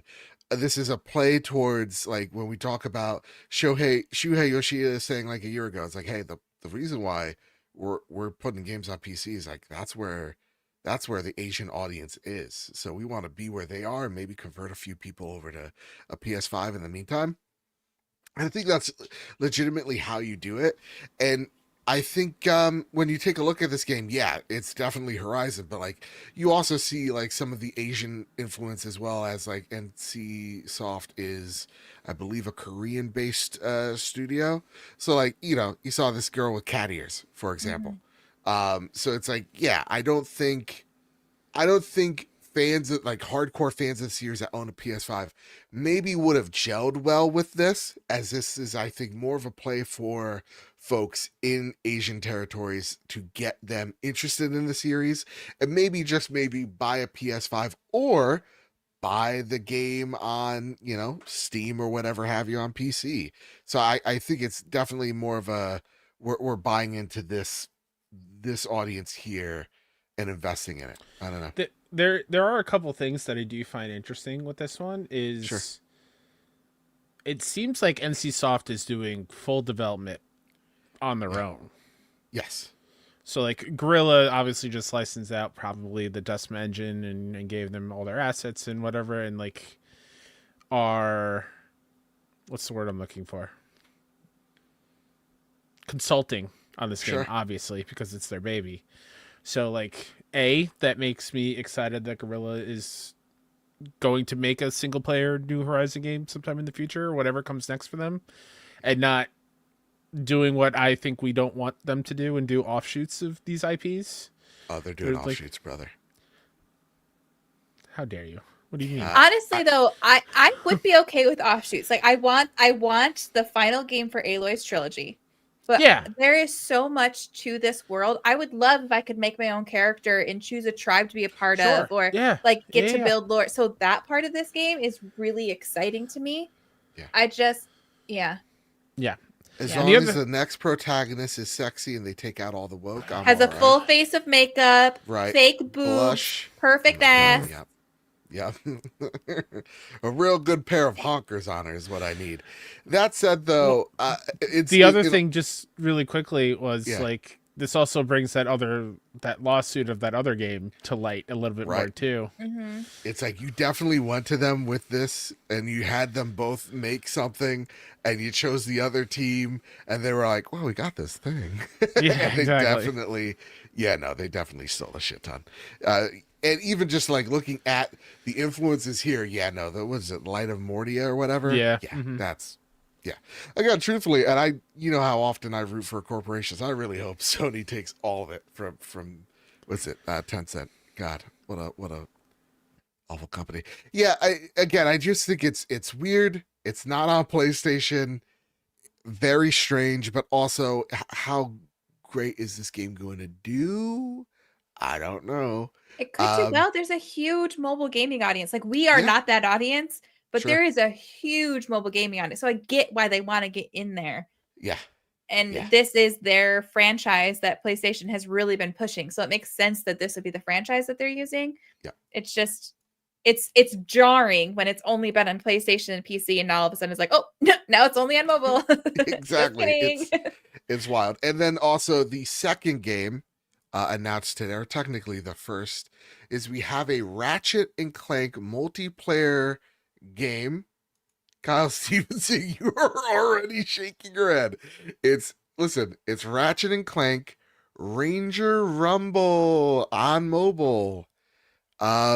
So many people are fans of this. 874 likes to 1,700 dislikes. It is a multiplayer game. Ratchet and Clank's in it. It's an arena game. All right. Is that enough? Okay. I never want to see it again, please. Fair enough. I've insulted Kyle. It's like I called the girls ugly or something. He is not pleased. It's just like, these are not the kind of things I want to hear coming out of PlayStation on the properties that I love. Yeah. Yep. That's the face I'm giving you. It's just like, granted, we did just hear about Soros, right? We did just see Wolverine. Yeah. But I don't know. I want more. I'm being selfish. You know what, guys? I think it's time. We gotta go. Gotta run fast. Gotta run away. Run fast away from these mobile games. Hey, this will be a reference for some people in chat and for like, keep up.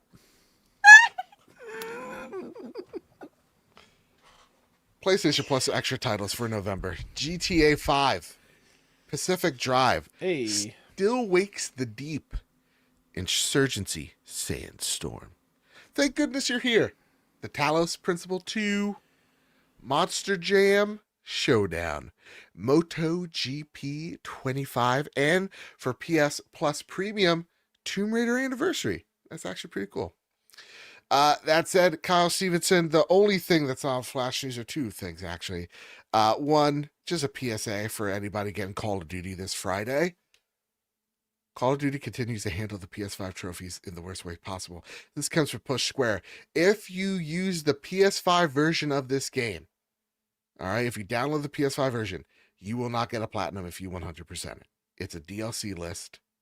If you run the PS4 version, there will be a platinum trophy. What? Yeah, it's just the weird how the client works. This is how Phil Spencer is just trying to ruin PlayStation. That said, next on the list here, Crash Team Racing could be making a comeback if this strange leak is to be believed. This comes from Push Square. Earlier this week, Beanox apparently updated a banner on its official Twitter page. The image featured art taken from games across the studio's catalog, except one specific piece of artwork caught the eyes of eager Crash Bandicoot fans. Said art is the titular Bandicoot driving a cart, but as far as people can tell, it's an entirely new render. It's not concept art taken from an aforementioned nitro-fueled, and Crash himself seemingly sporting his Crash 4 design, the platformer released after Nitro Fuel in 2021. I'm going to skip down here. The racing remake ended up selling a whopping 10 million units sold, so it makes sense that Activision would eventually follow up on that success. Well, Kyle Stevenson, important thing about this too is they then replaced it right with Call of Duty art where the cart was. So this thing's happening. It's definitely, we'll see it at the Game Awards. All right. Hey, are you excited about this? Are you a big Crash Team Racing fan? I'm not a big Crash Racing fan. I like the platformers a whole lot. I just never got into the racers. All right, fair enough. For me, I mean, listen, nothing beats a good Mario Kart, but I hear the new Sonic Racing is pretty legit. They got SpongeBob in it, and I've seen memes where SpongeBob and Sonic kiss, so I'm pretty in on this. But yeah, Hands? no Bananas? Potassium? I decline to comment. But yeah, no, this is yeah, pretty cool, awesome, and it kind of goes like to what Activision and Xbox is kind of doing right now. It's like safe bets, things we know that are going to sell, successful sequels. Now that would make sense on mobile. Exactly. All right, gang, it's time for What You Been Playing. Kyle Stevenson, you made a slate for this show. How dare you? How am I? I'm swell. Dare you? You finished Dispatch, dude. I did, Talk but about I'm not it. the only one here that finished Dispatch. Oh, like you have as well. All right. All Yep, right. Kyle and I both beat Dispatch today. Let's go. Talk to me about it, y'all. I don't want to speak for Light, but I have such a huge grin on my face that I can't wipe away when I think about it. It's been a wonderful 4 weeks of every single Wednesday being treated to 2 episodes of I'm just going to say it, outside of Walking Dead Season 1, probably my favorite type of game of this. Wolf Among Us is very close. Oh, wow. To it. Okay. The performances, the writing, the actual Dispatch gameplay, like we mentioned before, it's just so much fun. I texted Light this the other day because I was watching her Let's Plays and making sure I don't spoil anything for her with my theories. And I sent her a theory about a certain character, and I'm so happy I was wrong that they didn't go that way. And like the twist was fun. The choices did, in most cases, felt like they mattered just a little bit. I can see the criticism of no matter what you choose, that kind of all roads lead to the same outcome, I guess. But yeah, like I'll let you take it away. Yeah, I agree with everything you've said. I have one slight little criticism in addition to that where, and I'm going to speak very generically because I don't want any spoilers of any kind. There was one thing that was happening in the story that they kept alluding to in small little nuggets that didn't end up going anywhere. And I wasn't sure if it didn't go anywhere because I didn't make choices that led the game that way, or if it was kind of just a plot hole in the writing, or if they're still going to set that up for like a sequel and then those things will come in at a sequel time. But there were some things where I felt like all of a sudden it felt like it was leading to something and then nothing happened with it. And I'll have to replay and make different decisions. So I like can't say yet or talk to other people who did make the other decisions. But I was a little like, why would you do X, Y, and Z thing and have it go culminate to nothing? It didn't detract from the game for me at all. I still absolutely love this game. I'm right there with Kyle. My favorite games of this are The Wolf Among Us. I love Batman Telltale and this Oh, that's Same. a good right- one too. one. Like, are that's a good right one. up there. So I adored this game. I loved every single one of the characters and the way that you build your relationships with them and the way you build their relationships with each other was phenomenal. The dispatch gameplay and like the mini game in there were phenomenal. And I'm genuinely excited to play it again and make different choices. But yeah, my one little complaint was that very rarely did your choices seem to actually totally change the course of outcomes. And that one thing that I said where it felt like they were leaving hints for something that culminated in nothing. So it felt like, why did you even put those in there? Mhm. But those are such minuscule critiques that, like, if you haven't played this game, please play this game. It is so good. And something that you didn't mention that I do want to highlight, if it wasn't for Claire Obscure, this would be my favorite soundtrack of the year. Oh wow. I have Okay. 2 songs from it literally on repeat. They're Yep. probably already in my top played on Spotify. Yep. It's every single episode usually ends with an absolute banger, and Lake Light, I've been just nonstop replaying it, especially the song from episode 6, the party music song, was absolutely incredible. Mine to is me. Thought Squad. Everybody look Oh. up Thought Squad. Oh my Those 2 God. songs.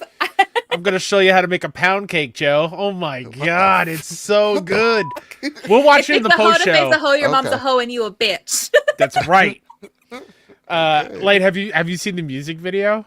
No, I need Oh to my God, watch it. we're watching it afterwards. It's incredible. Also, I'm sorry, last thing for one of those Yeah. songs. She also has a line in one of those songs that's "This ain't no Kinkos, don't copy me." I am Yep. so gonna be using that.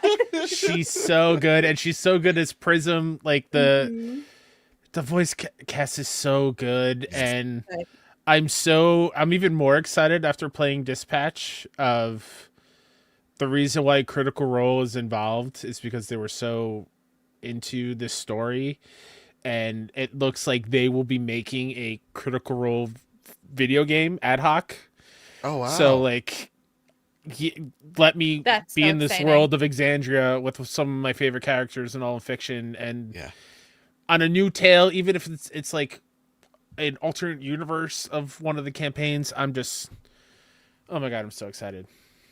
That said, shout out to the team ad hoc, because this game, not only did it sell 1 million units, we talked about that last week, in less than a month, peak concurrent viewers kept on going up week after week, leading to the finale of over 220,000 people playing it today.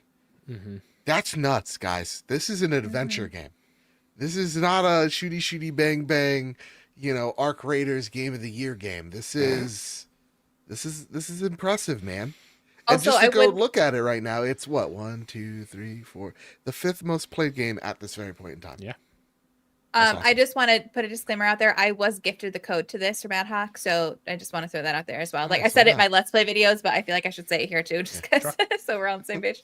Yeah. No, and as someone who's bought it now, I'm very excited to jump into it, continue it, and also to like play it with my best friend as we're like trying to look for the next show to binge. We're like, could be something, because like the voice cast is phenomenal. So good. And I am, for the first time ever, after I finish this game, I want to jump in and make different choices right away. Mhm. And the thing that Light and I were talking about, what we want so bad, is we kind of got in the last episode. There was a very big, meaty Dispatch gameplay section in the last episode that I was having so much fun with, but it was so stressful. Oh my God. I did so badly. As I was playing it before, I need was to like, redo oh my it. God, I can't wait to watch Light's Let's Play. It was so bad. Oh man. It was not going my way. Not going my way. I'm happy for you guys. I'm excited to jump back into it. It's looking pretty good. It's looking pretty good. Sure. Yeah. But before we move on, can I break both your hearts a little bit? Go for it, please. Oh, Light's face just went. Okay, I'm ready. I started Outer Worlds 2, Oh no. like And 6 hours in. uh-oh. I don't think the open world first person RPG is my thing. Aw, that's okay. I'll forgive you. Boo, Kyle Stevenson. It's just like, I don't know, man. I'm not connecting with anything in this game, and it's not. I can see it's a very well-made game. It's beautiful. I can tell the systems are crazy good and in depth. It's just I find myself just walking around looting everything in sight, and then going to the computers and just clicking through all the messages just to clear them. Like there's no real. Code provided, by the way. Yes, thank you. There's just nothing really like making me stick with the world and characters at this moment. I'll keep playing, of course, because I want to see more of it and get more companions. But yeah, I don't know. I'm really tired of running out of ammo.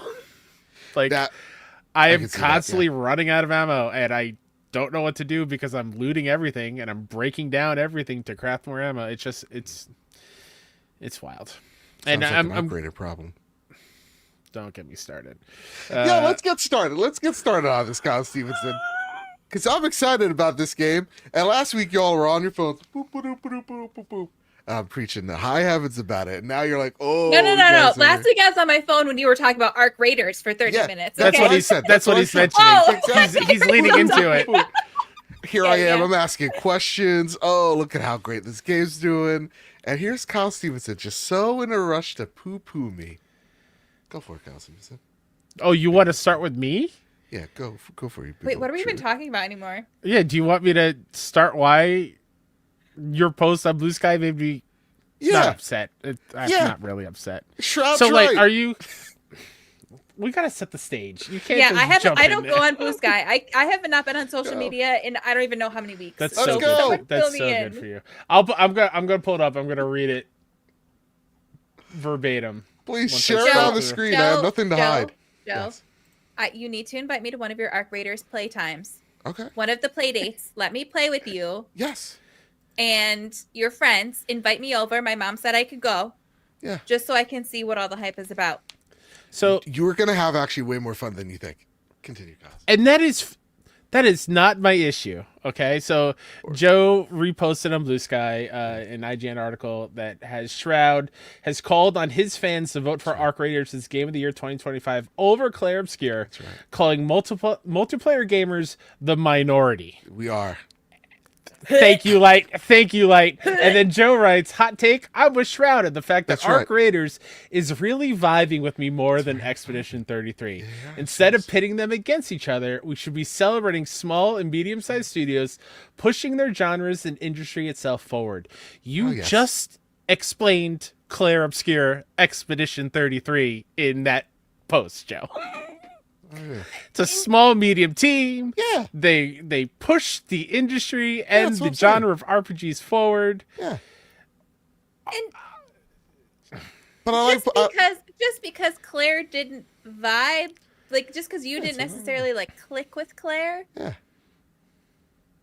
I'm not saying that Arc Raiders can't be one of your 7 games of the year in the last month. Well, I would say scroll up on my next post. To say that multiplayers are the minority is wild to me. Someone bring up the Stand stats. up. Where Stand are up, the brothers. It's wild to me, Joe. You know? Yeah, listen. And again, I'm not saying Arc Raiders is a bad game. It looks super fun, and I'm sure if I play it, I'll have a good time. Yeah. But what does it do? Yes. Spark Notes version. Right. What does it do that is so groundbreaking or new for its genre? Great question. So I think what Arc Raiders does, again, for me as someone who's genuinely new to this sphere, I think it's broken through to the mainstream. I think, we were talking a lot about marathon and like, could this game actually do it? Like, we often talk about extraction shooters as being such a niche thing that not a lot of people actually play. And is there actually a market for this game? Akin to that of like when Fortnite and PUBG first hit the scene of like, hey, does this thing have the recipe to actually break through to the mainstream and actually do something, transformative with its genre? That's what Arc Raiders does essentially. It's made a concoction that speaks to fans of this genre, the niche that were there, and has grown it in such a way where this is one studio where day after day it's increasing in its player counts, and at the same exact time launching in between a Battlefield and a Call of Duty, and is still doing and putting up some incredible numbers. They just said they reach over 700,000 concurrent players. It's, to me, it's like it's obviously reaching players and doing something different if it's doing something like that, speaking But to that many folks. Doesn't I mean, correct me if I'm wrong. Helldivers 2, extraction shooter? No. And that's what like Are for you me. sure about that? Kyle Stevenson, yes. I pulled up the Escape from Tarkov numbers for you because that game's Please. been out since 2017. Yeah. They are still averaging 393,000 daily players, over 1 million players a month for 8 years now. Mm-hmm. It's massive. It is an extraction shooter, and I don't want to get into this Right. game of like, I'm not saying Arc Raiders is bad that's what and you shouldn't vote right. for it at all. I just want to know what's new for Arc Raiders. Yes. So, like, for example, Claire Obscure had new takes on the genre that made Right. people really resonate. So, what is Arc Raiders bringing new to the genre? That Well, puts if it you guys in Game of listened the to Year me category? last week, I think its gameplay speaks to me. I think Sure. they do a really great job of the social experiment of like, here are these big hulking bosses that you have to beat, and alone you can do it. It's really difficult, but they also bring teams together, and you have that option of like, for example, we encountered a group that was fighting a boss on this big parking structure. And Luke and I were like, hey, we're going to run up to these dumb kids. We're going to shotgun them in the back. And once we got there, Luke was like, hey, friends, need any help? And we felt too guilty to kill them. So we're like, you know what? We're going to help this team out. And all of a sudden, while we're fighting this big giant boss, this other team on the roof above starts shooting down at the boss. And once the boss is defeated and he crumbles down, there's a situation because there's these 3 teams that want the same loot out of that thing. So we have the opportunity to go, okay, we could cause chaos, start shooting everybody, or we can divvy it up together and find a way out of here together. And that's the thing that makes Arc Raiders so special, is that every round is a social experiment of what kind of person you want to be. And the thing that makes me so happy of Arc Raiders is it kind of has renewed my faith in humanity, because more often than not, I see people that have there's no true punishment for doing the bad thing and betraying someone. But more often than not, people are just helping each other and showing each other basic kindness that I've never seen a multiplayer game do. It's like a game that I've legitimately never experienced. When I see people gather around whole servers and go, hey, there's a queen over there. We can all beat it, and we can all take a little something for ourselves. Who's with me? And then you see these awesome moments of just like a true war zone of just everybody fighting this giant mech like it's Horizon times 10. That's what makes Arc Raiders so special. Because if you take a look at the moment to moment, you're like, I'm just looting a bunch of stuff. I'm scared of this big, flying drone. But as you progress, and this is what makes this game so much different, you're actually having a sense of progression. That, yeah, you may lose everything, quote unquote, in a run, but you still progress your character in meaningful ways where you're making progress as a player, and then also on the character itself, but also that From Software feeling of, but I'm also becoming a better player because I'm learning these lessons.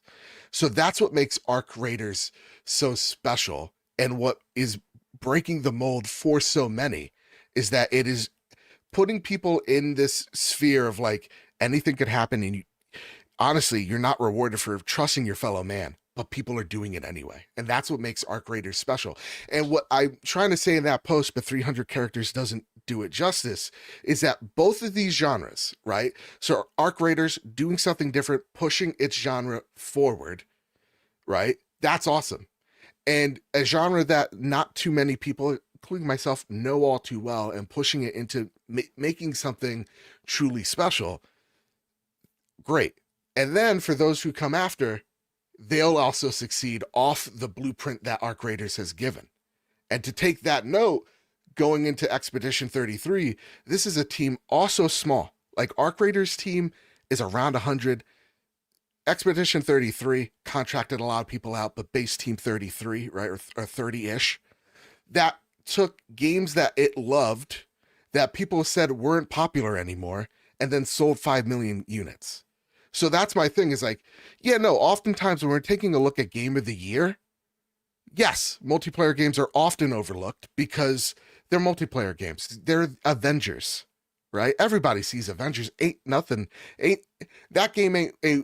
movie ain't winning Best Picture. It's Oppenheimer.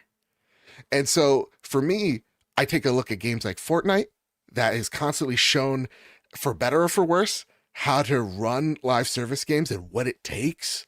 And also games like Warzone of how to overcome obstacles like a Fortnite.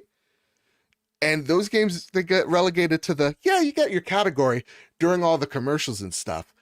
And here's a game that is made by a small team, medium team, that is pushing its genre forward and has a gameplay hook that a lot of people like, and also updating it constantly.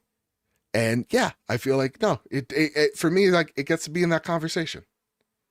Hashtag sorry, not sorry. Sure.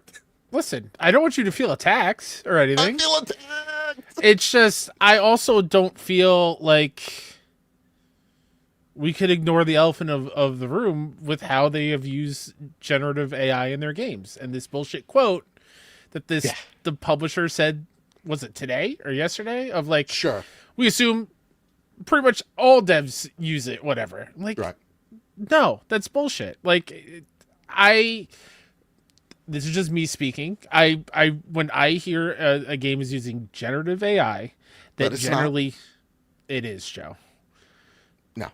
It's using generative AI in a way to replicate the voice lines from other human voices. It's still using it. It's a text-to-speech model. Okay, this is the one thing that does aggravate me, because it's not like they're throwing assets into like, go make me shitty robot drone in the sky. The way that they're using AI is they brought people in, contracted them out, voice actors, and said, hey, record your lines in the game. They did. And then they go, and we want to use it for our ping system. So how AI is used in the game is if you ping an object, it will say, hey, Arc Rocketeer Southwest near the old abandoned building. That's where the AI is used. It's not used in any other voice acting. It's literally on the ping system. And so I see a lot of people going, it's taking the creative element of what. It's literally going, I'm pinging this object, and it's telling me exactly where it is and what detail it may be in. And they're saying, hey, instead of us wasting months, we wasted a few hours to make that. That's actually using AI in a smarter way, and an actual way that helps the development team, of which we're always preaching how much we want to, take off their plate. Well, if the dev team says, hey, it's no problem, and the voice actors came in and they signed off on it consensually, and I think the true crux of it is we don't know what that contract looks like, if they're getting royalties off of that. And so there's a lot of like quote unquote unknowns that you can take for the benefit of the doubt, or you could be like, it's still fuck you. But that's how they're using AI. And the other thing that they're using AI for is masking voices of players, is something I was talking to Light about. How many times when you get into a multiplayer room and a woman starts talking, everybody's like, oh, woman, ooh, banana, like, but instead you could go into exactly, make me a sandwich. And you could turn a setting on to use AI to mask your voice to sound like a character in a video game. How does that hurt anyone? It doesn't. And so that's the thing I hate is like people are using this as like AI bad. And this is coming from a guy that's like genuinely AI 85% of the time, it does suck. But there are use cases that we're seeing it here that actually do improve the pipeline, the workflow, and actually gets a game out cheaper and faster. But we're mad at Shroud because Shroud said very unenthusiastically, multiplayer games. Not mad at Shroud in the slightest, Joe. Why do you hate Shroud? He's a man. I don't hate Shroud. Nobody's mad at Shroud. We just don't agree that multiplayers are the minority. Exactly. Oh, that's my semantics. issue. It's all right. Okay. Sure. I guess what it comes down to at the end of the day Yes. is what do you look for to, like, genuinely? Yeah. What do you look for? This is the generic you, not you specifically. Okay. In your game of the year. Like, I feel like we almost need to create, this is the teacher light coming out. We need a rubric. What are the 5 categories of things that are important to us in video games, and where do we scale those? Because you're right. Sure. Maybe multiplayer extraction shooters are not taken seriously enough in that conversation. Possibly because there's just a lot of them out there that are not necessarily groundbreaking or whatever, eye-catching for that conversation. But what is it to you that makes something game of the year? And does Arc Raiders genuinely have that the best in those categories, or is it just you're having a lot of fun with it? And again, not you specifically, right. Generic you know what I mean? And that's the thing, like, you know, talking about it last week was like, I've been thinking about that constantly, especially this year, because there's been so many great games where it's like, yeah, no, I'm having a really good time with this. I'm having a real good time with that. You know, Death Stranding, I'm trying to go for the platinum. Was it Battlefield trying to go for the platinum? Like, there's so many games that like I've been having a really fun time with.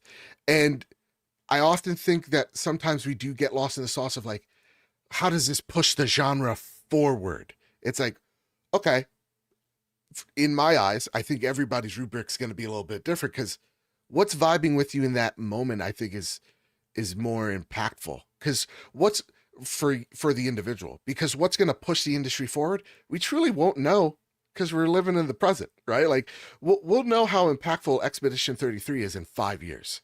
We'll know how impactful Arc Raiders is going to be in 5 years. What's the game for me? Again, I'm only speaking for myself, that I've jived with in such a way that when I'm away from my screen or I'm away from the controller, I'm thinking about that game constantly, right? And what is using its mechanics in the most engaging way. Not so much fun, because Last of Us ain't a quote-unquote fun game. It's depressing as fuck. But we play it because it's engaging. And part of it is the story, but part of it's also the gameplay itself is really good. And so for me, I think everybody is going to be everybody is going to be different. Like Jonathan here goes like, I dislike multiplayer games. And for me, it's like, you just put a controller in my hand. Don't care if I'm multiplayer, single player. I want to play it. Right. So for me, it's just like, what am I driving with in the moment? We'll talk about how this movie is this game is the best thing ever in 5 years. But like, it still doesn't take away from the fact of like, I think about Forrest Gump and Pulp Fiction came out in the same year, right? I would argue Pulp Fiction has pushed the industry a lot farther than Forrest Gump, right? But Forrest Gump wins, whatever have you, doesn't take away from the fact that Pulp Fiction to me is one of my favorite movies ever made, right? So it's kind of like that. We won't know until truly we know. I'm sorry, I ranted a lot. I feel bad now, but that was a really good question. Like, don't feel bad. No, I think that's why people get so passionate about Game of the Year, because what jives with you does not jive with others. Right. And I think that's why it's like you kind of have to look at it like statistically, analytically, and not social emotionally, which is impossible to do. Yeah. But because you love that type of game, I love this type of game, Kyle loves that kind of game, his game of the year is not going to be my game of the year, is not going to be your game of the year if we're only looking at it as the type of games that we love. You know what I mean? There has to be some sort of like ground rules of okay, what does this game do for its genre, for gaming as a whole, for whatever. But there there has to be some analytical lens, scientific, statistical something. Sure. You know what I mean? Because otherwise, it's just like, this is my favorite game, but does that make it deserve to be game of the year? And I say that as my favorite game would be Clair Obscur, but does that make it deserve to be game of the year? No, just because it's my favorite doesn't mean it deserves to be. So what X, Y, and Z traits make a game deserve to be game of the year? And I think that's really what the conversation is at the end of the day. And while I say, like, and I think the other part that we lose out on is, like, just because I again, like, Arc Raiders is speaking with me right now. Hey, listen, when I beat Expedition at the end of the year, it may be it. Who knows, right? But I think when people go, oh, this game's my game of the year, or like, because he was very much like, don't vote for that Expedition game. It's like, dude, you know the fucking name of the game.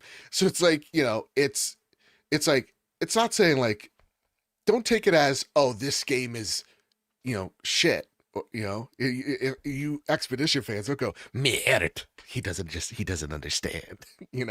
It's just like, oh, he likes this game, I like this game. So for me, it's very much on the individual basis, because, like, during the Trophy Room Awards, which we're in the process of getting started, like, I don't know, maybe 3 out of the 5, 3 out of the 8 times we've been doing this, I've gotten, like, the audience and me have agreed. It's usually they vote against me. They'll vote for God of War over a true classic, which is Elden Ring.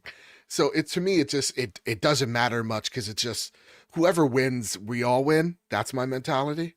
So it's like, whatever, it's good. My game's gonna be Arc Raiders. Everybody else is gonna be Expedition 33. That's okay. But but it might not be, because there were so many games that came out this year. Kingdom Come Deliverance 2 was this year. Yeah. Freaking Blueprints was this year. When Blueprints came out, everyone was like, this is fucking game of the year. This game is groundbreaking. This is amazing. Yeah. No one's talking about that game anymore. Like, that's the thing. That's the thing. Yeah. And I still fully believe, and I think we all fully believe it still, is like, love what you love. Don't let anyone yuck your yum. Yep. Champion the game that is generally your favorite game. Let's champion a game. Well, before we go, Nice. just to answer your question, Light, I just want to read how we at the Indie Game Awards make Game of the Year, our criteria. I would love that. Yes. Please. And again, it's different for everybody, of course, but how we came to our nominations, which everyone will know tomorrow if you're listening. Fiction was out. That was Sorry. this year, Joe. You'll know if you're listening to this today on Thursday. You'll know the nominees, but for Game of the Year category, it's recognizing a game that has made a significant impact in the industry through its unique storytelling, artistic vision, and gameplay mechanics. So in my eyes, it's the full package. Mm-hmm. Doesn't do one thing great, it does everything great. Mm-hmm. So like, that's just kind of how we view it, but again, everyone else is different, of course. Yeah. And listen, recency bias is real. I tried to take that out 100%, during Game of the Year talk, but, like, yeah, it is what it is. All right, that said, let's talk about let's bring it back to great games and championing such. Let's talk about Luminous Arise. Code provided by Enhance. Kyle, you've been playing on Steam. I've been playing on PlayStation 5. I have over a dozen hours in this game. I'm trying to beat CJ's score at a quick time on multiplayer. I've finally realized that I'm not very good at this game, but ooh-wee, Luminous Arise, my word. Let's talk about it. It's so freaking good. Kyle Stevenson. I mean, these are the same guys that made Tetris Effect. Have you put any time into this? Have you been too busy with the Indie Game Awards? I put in roughly almost an hour and a half, 2 hours into it, so not as many as you. And this is actually my first time playing Luminous. As a lifelong PlayStation really? fan, I've never really played Luminous. I've obviously seen it. Yeah. I've heard so many people that I admire in the industry talk up with how amazing Luminous is. As a Tetris fan, I always wanted to try it. I just never got around to it because life. For sure. But and I always was confused at how it works. Just looking at this gameplay, it's fast, frenetic, and it looks like Tetris. Sure. But once I went through the tutorial and it was all clicking. I was like, oh my God. And then the next hour flew by and I lost track of time. And Light, in addition to Dispatch and Claire, one of the best soundtracks of the year, they just know how to handle music in a game. And they're hitting every single level that I've played so far. There's been some that I was like, okay, this isn't the best. There's one early level where it's all like metal blocks that I didn't really gel with a whole lot. But the landscapes are incredible. I can only imagine this melting your eyeballs if you play this in PlayStation VR. I'm sure I would cry, not from pain, but just overwhelming of like all my senses. Because that's what happened with Tetris Effect. I played that in PSVR and I wept because it was such a beautiful and moving experience. I can imagine this be the same.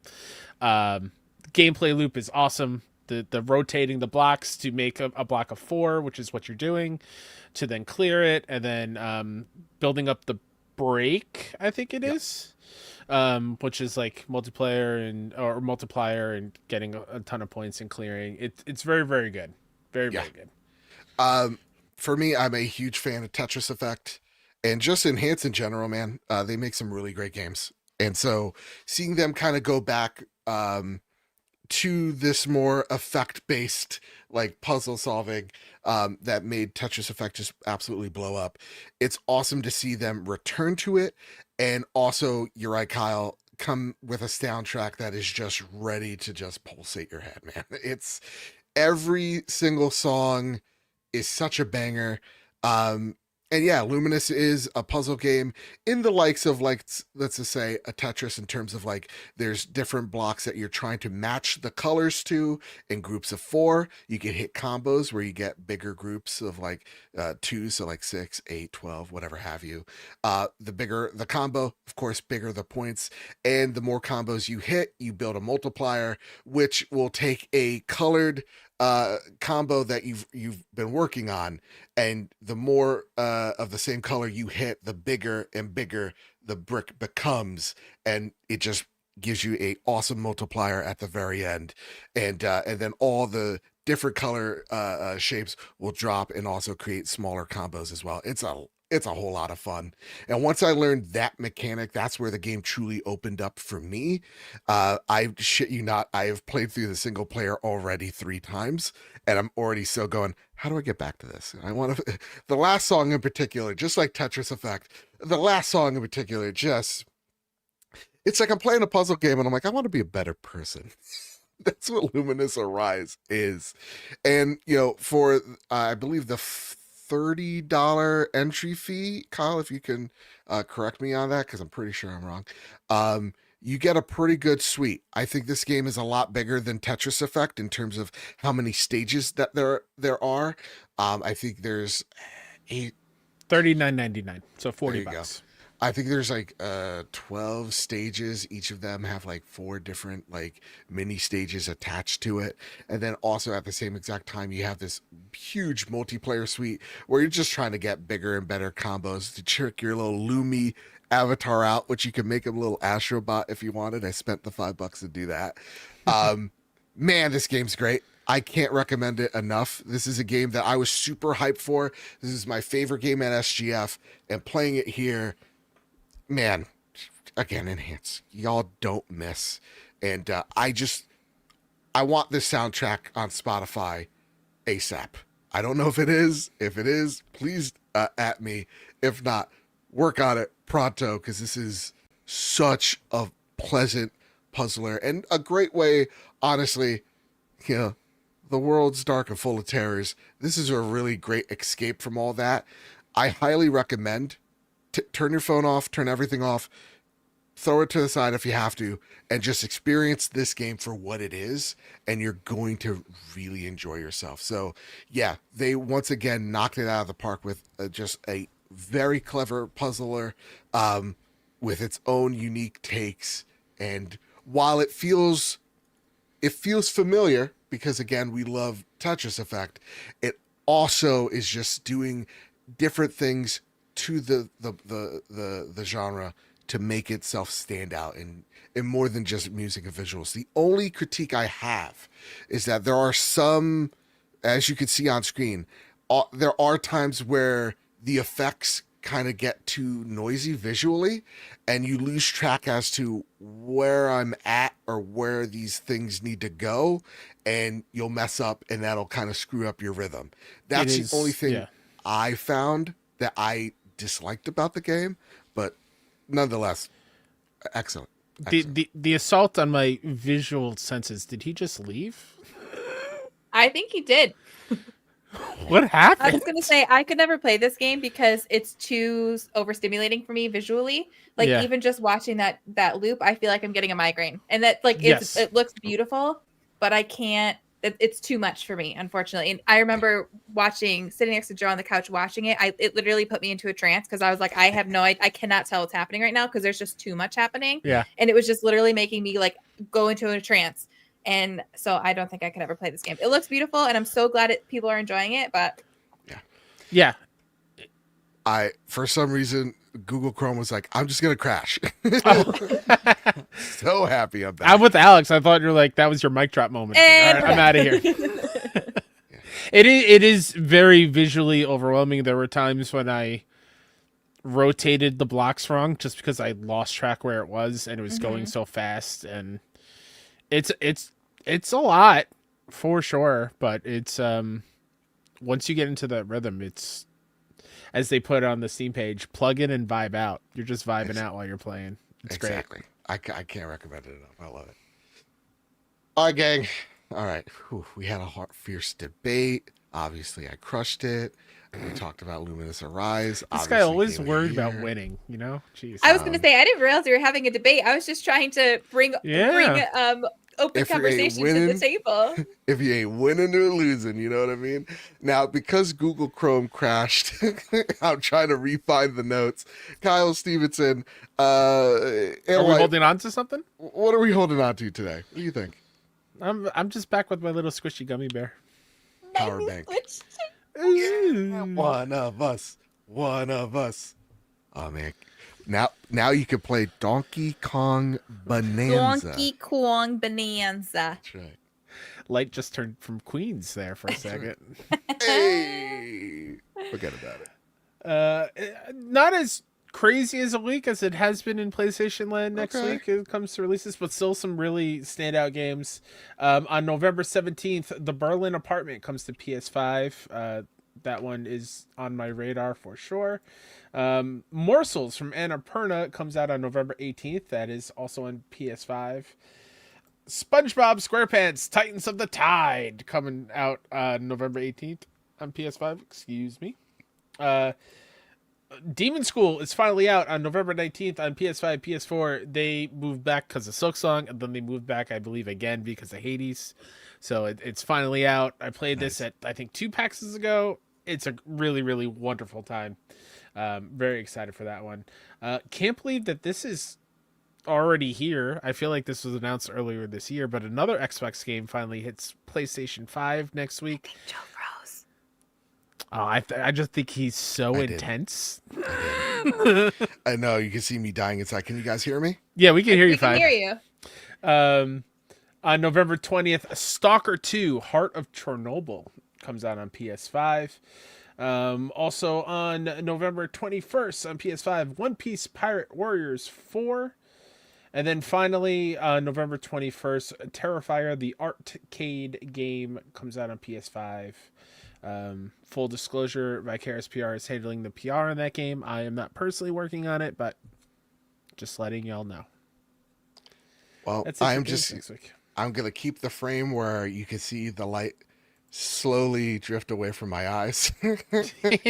No, you're just staring longingly at Kyle. It's fine. Yeah. All right, fair enough. To me, he's like looking down at you on the screen light. And...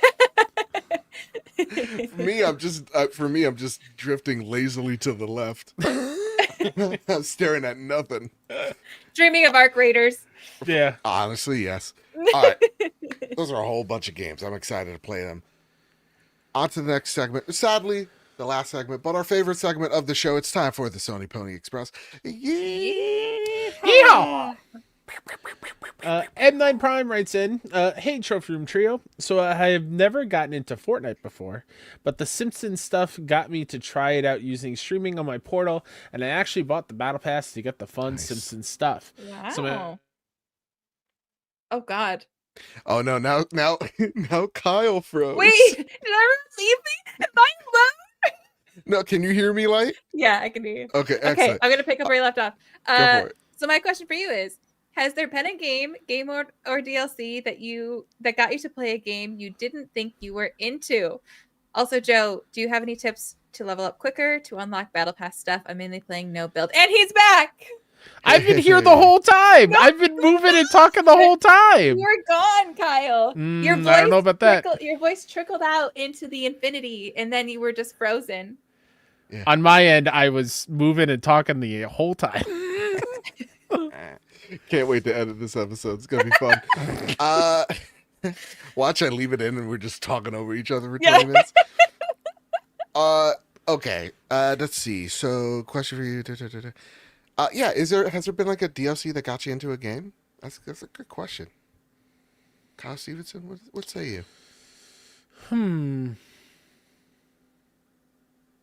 I don't think I've ever bought a game because the DLC looked exciting.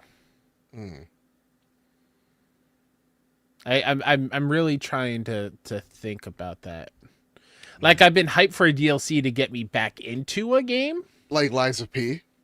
Sure.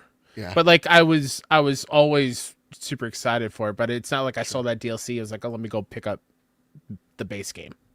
Right.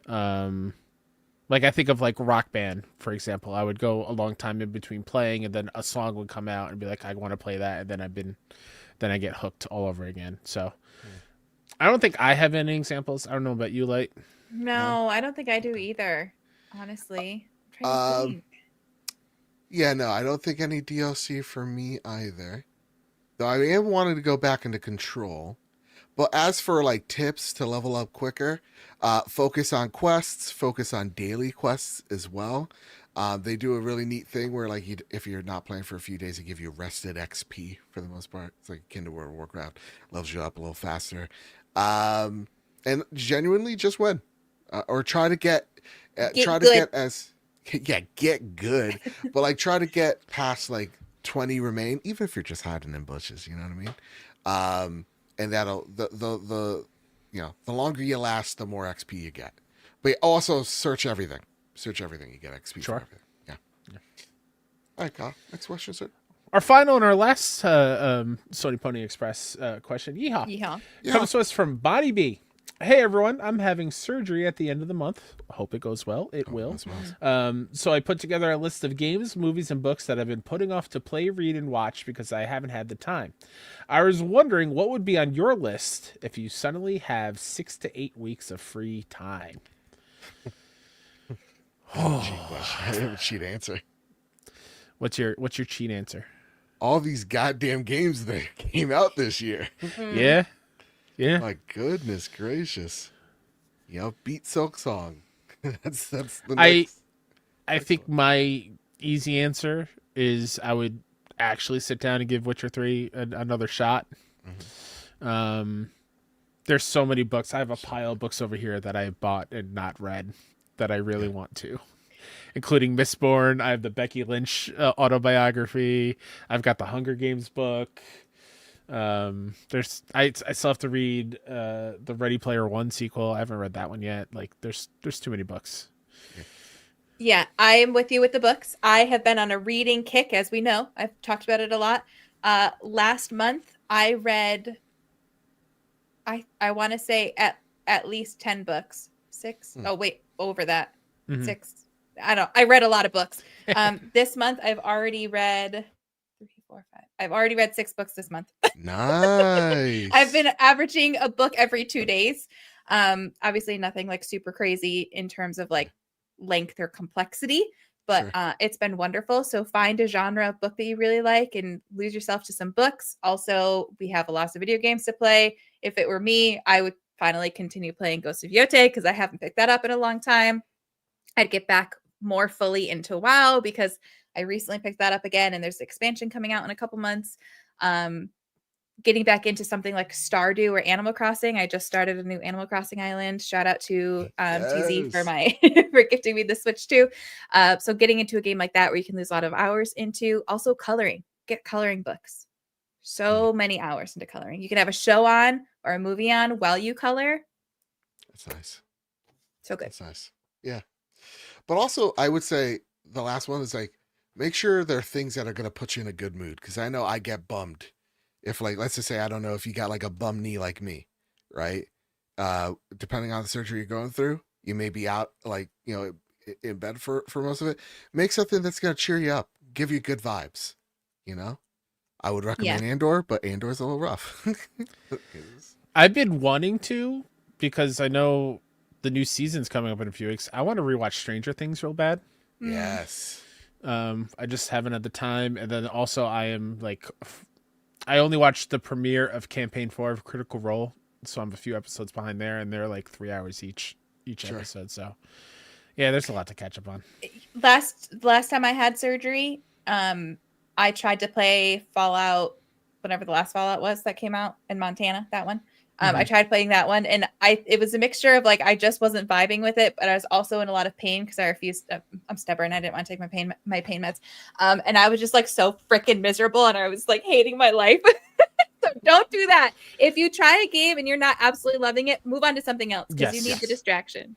Yeah, absolutely. Yeah, Far Cry 5. Thank you, Reese. All right, that was the last question of the night. Thank you so much, and also thank you everybody. All the questions tonight were fantastic. I love when we get to use some like Bonnie's. That's very nice. Again, please heal up fast, heal up well, and then folks that coming in with like the Steam Deck questions. Thank you so much. It means a lot. That said, anything we'd like to spotlight before we get on out of here, Kyle Stevenson? I heard you have this little show you're working on tomorrow. Oh, just a little thing, just a little tiny thing. The nominees for the 2025 Indie Game Awards presented by 61 Indie go live tomorrow on the Indie Game Awards Blue Sky account and 61 Indie account, pretty much everywhere. Lot of work went into cultivating the nominees with our curation jury. It's been a wonderful year for video games, but indie games in general. So look out for the nominees. And as promised, there is a community choice segment this year. So you'll be able to vote for your favorite games in certain categories as long as they're indie. And they've released between November 1st last year and November 1st this year. A Mr. Case set pretty much everywhere else. Reminder, tell people you love them and how much they mean to you. And yeah, I appreciate you all very much. Like, anything you'd like to shout out? Just my typical stuff. If you like gaming Let's Plays, you can follow me on YouTube at Lightweight Gaming. Finale of Dispatch is going to go up tomorrow at 2:30 p.m. Eastern for my playthrough there. And then I'll be jumping into the Final Fantasy VII DLC after that with another game. I'm going to like dual upload like I used to. I'm going to get back into that. I don't know what the other game's going to be yet, so stay tuned for that. If you like movie and TV show reactions, you can follow me on YouTube at Lightweight Reacting. Most recently, I reacted to Spider-Man or Superman from this new Superman movie. But I have like 300 Troy, really good movies coming up. So lots of cool stuff over there. And follow me over on Twitch at Lightweight Gaming as well when I get back into streaming. Jesus Christ, I don't know how you do it. I'll be real. Dude, I'm a busy bee. I work my ass off, man. Let me tell you. The person I'd like to shout out this week is definitely my therapist. When I talk to them about why I have a crush on Rosalina from the Mario Galaxy movie. Follow me over at Blue Sky where I'll defend my leader. He has my sword and my shield shroud. I have to say, if you think Joe has a lot of Game of the Years, you also have not seen Joe's wife list. You beat me to the punchline. List of wives grows ever longer. Oh my goodness gracious! Listen, I do have a fun story for the post show, but shout out to Brie Larson. Respectfully talented.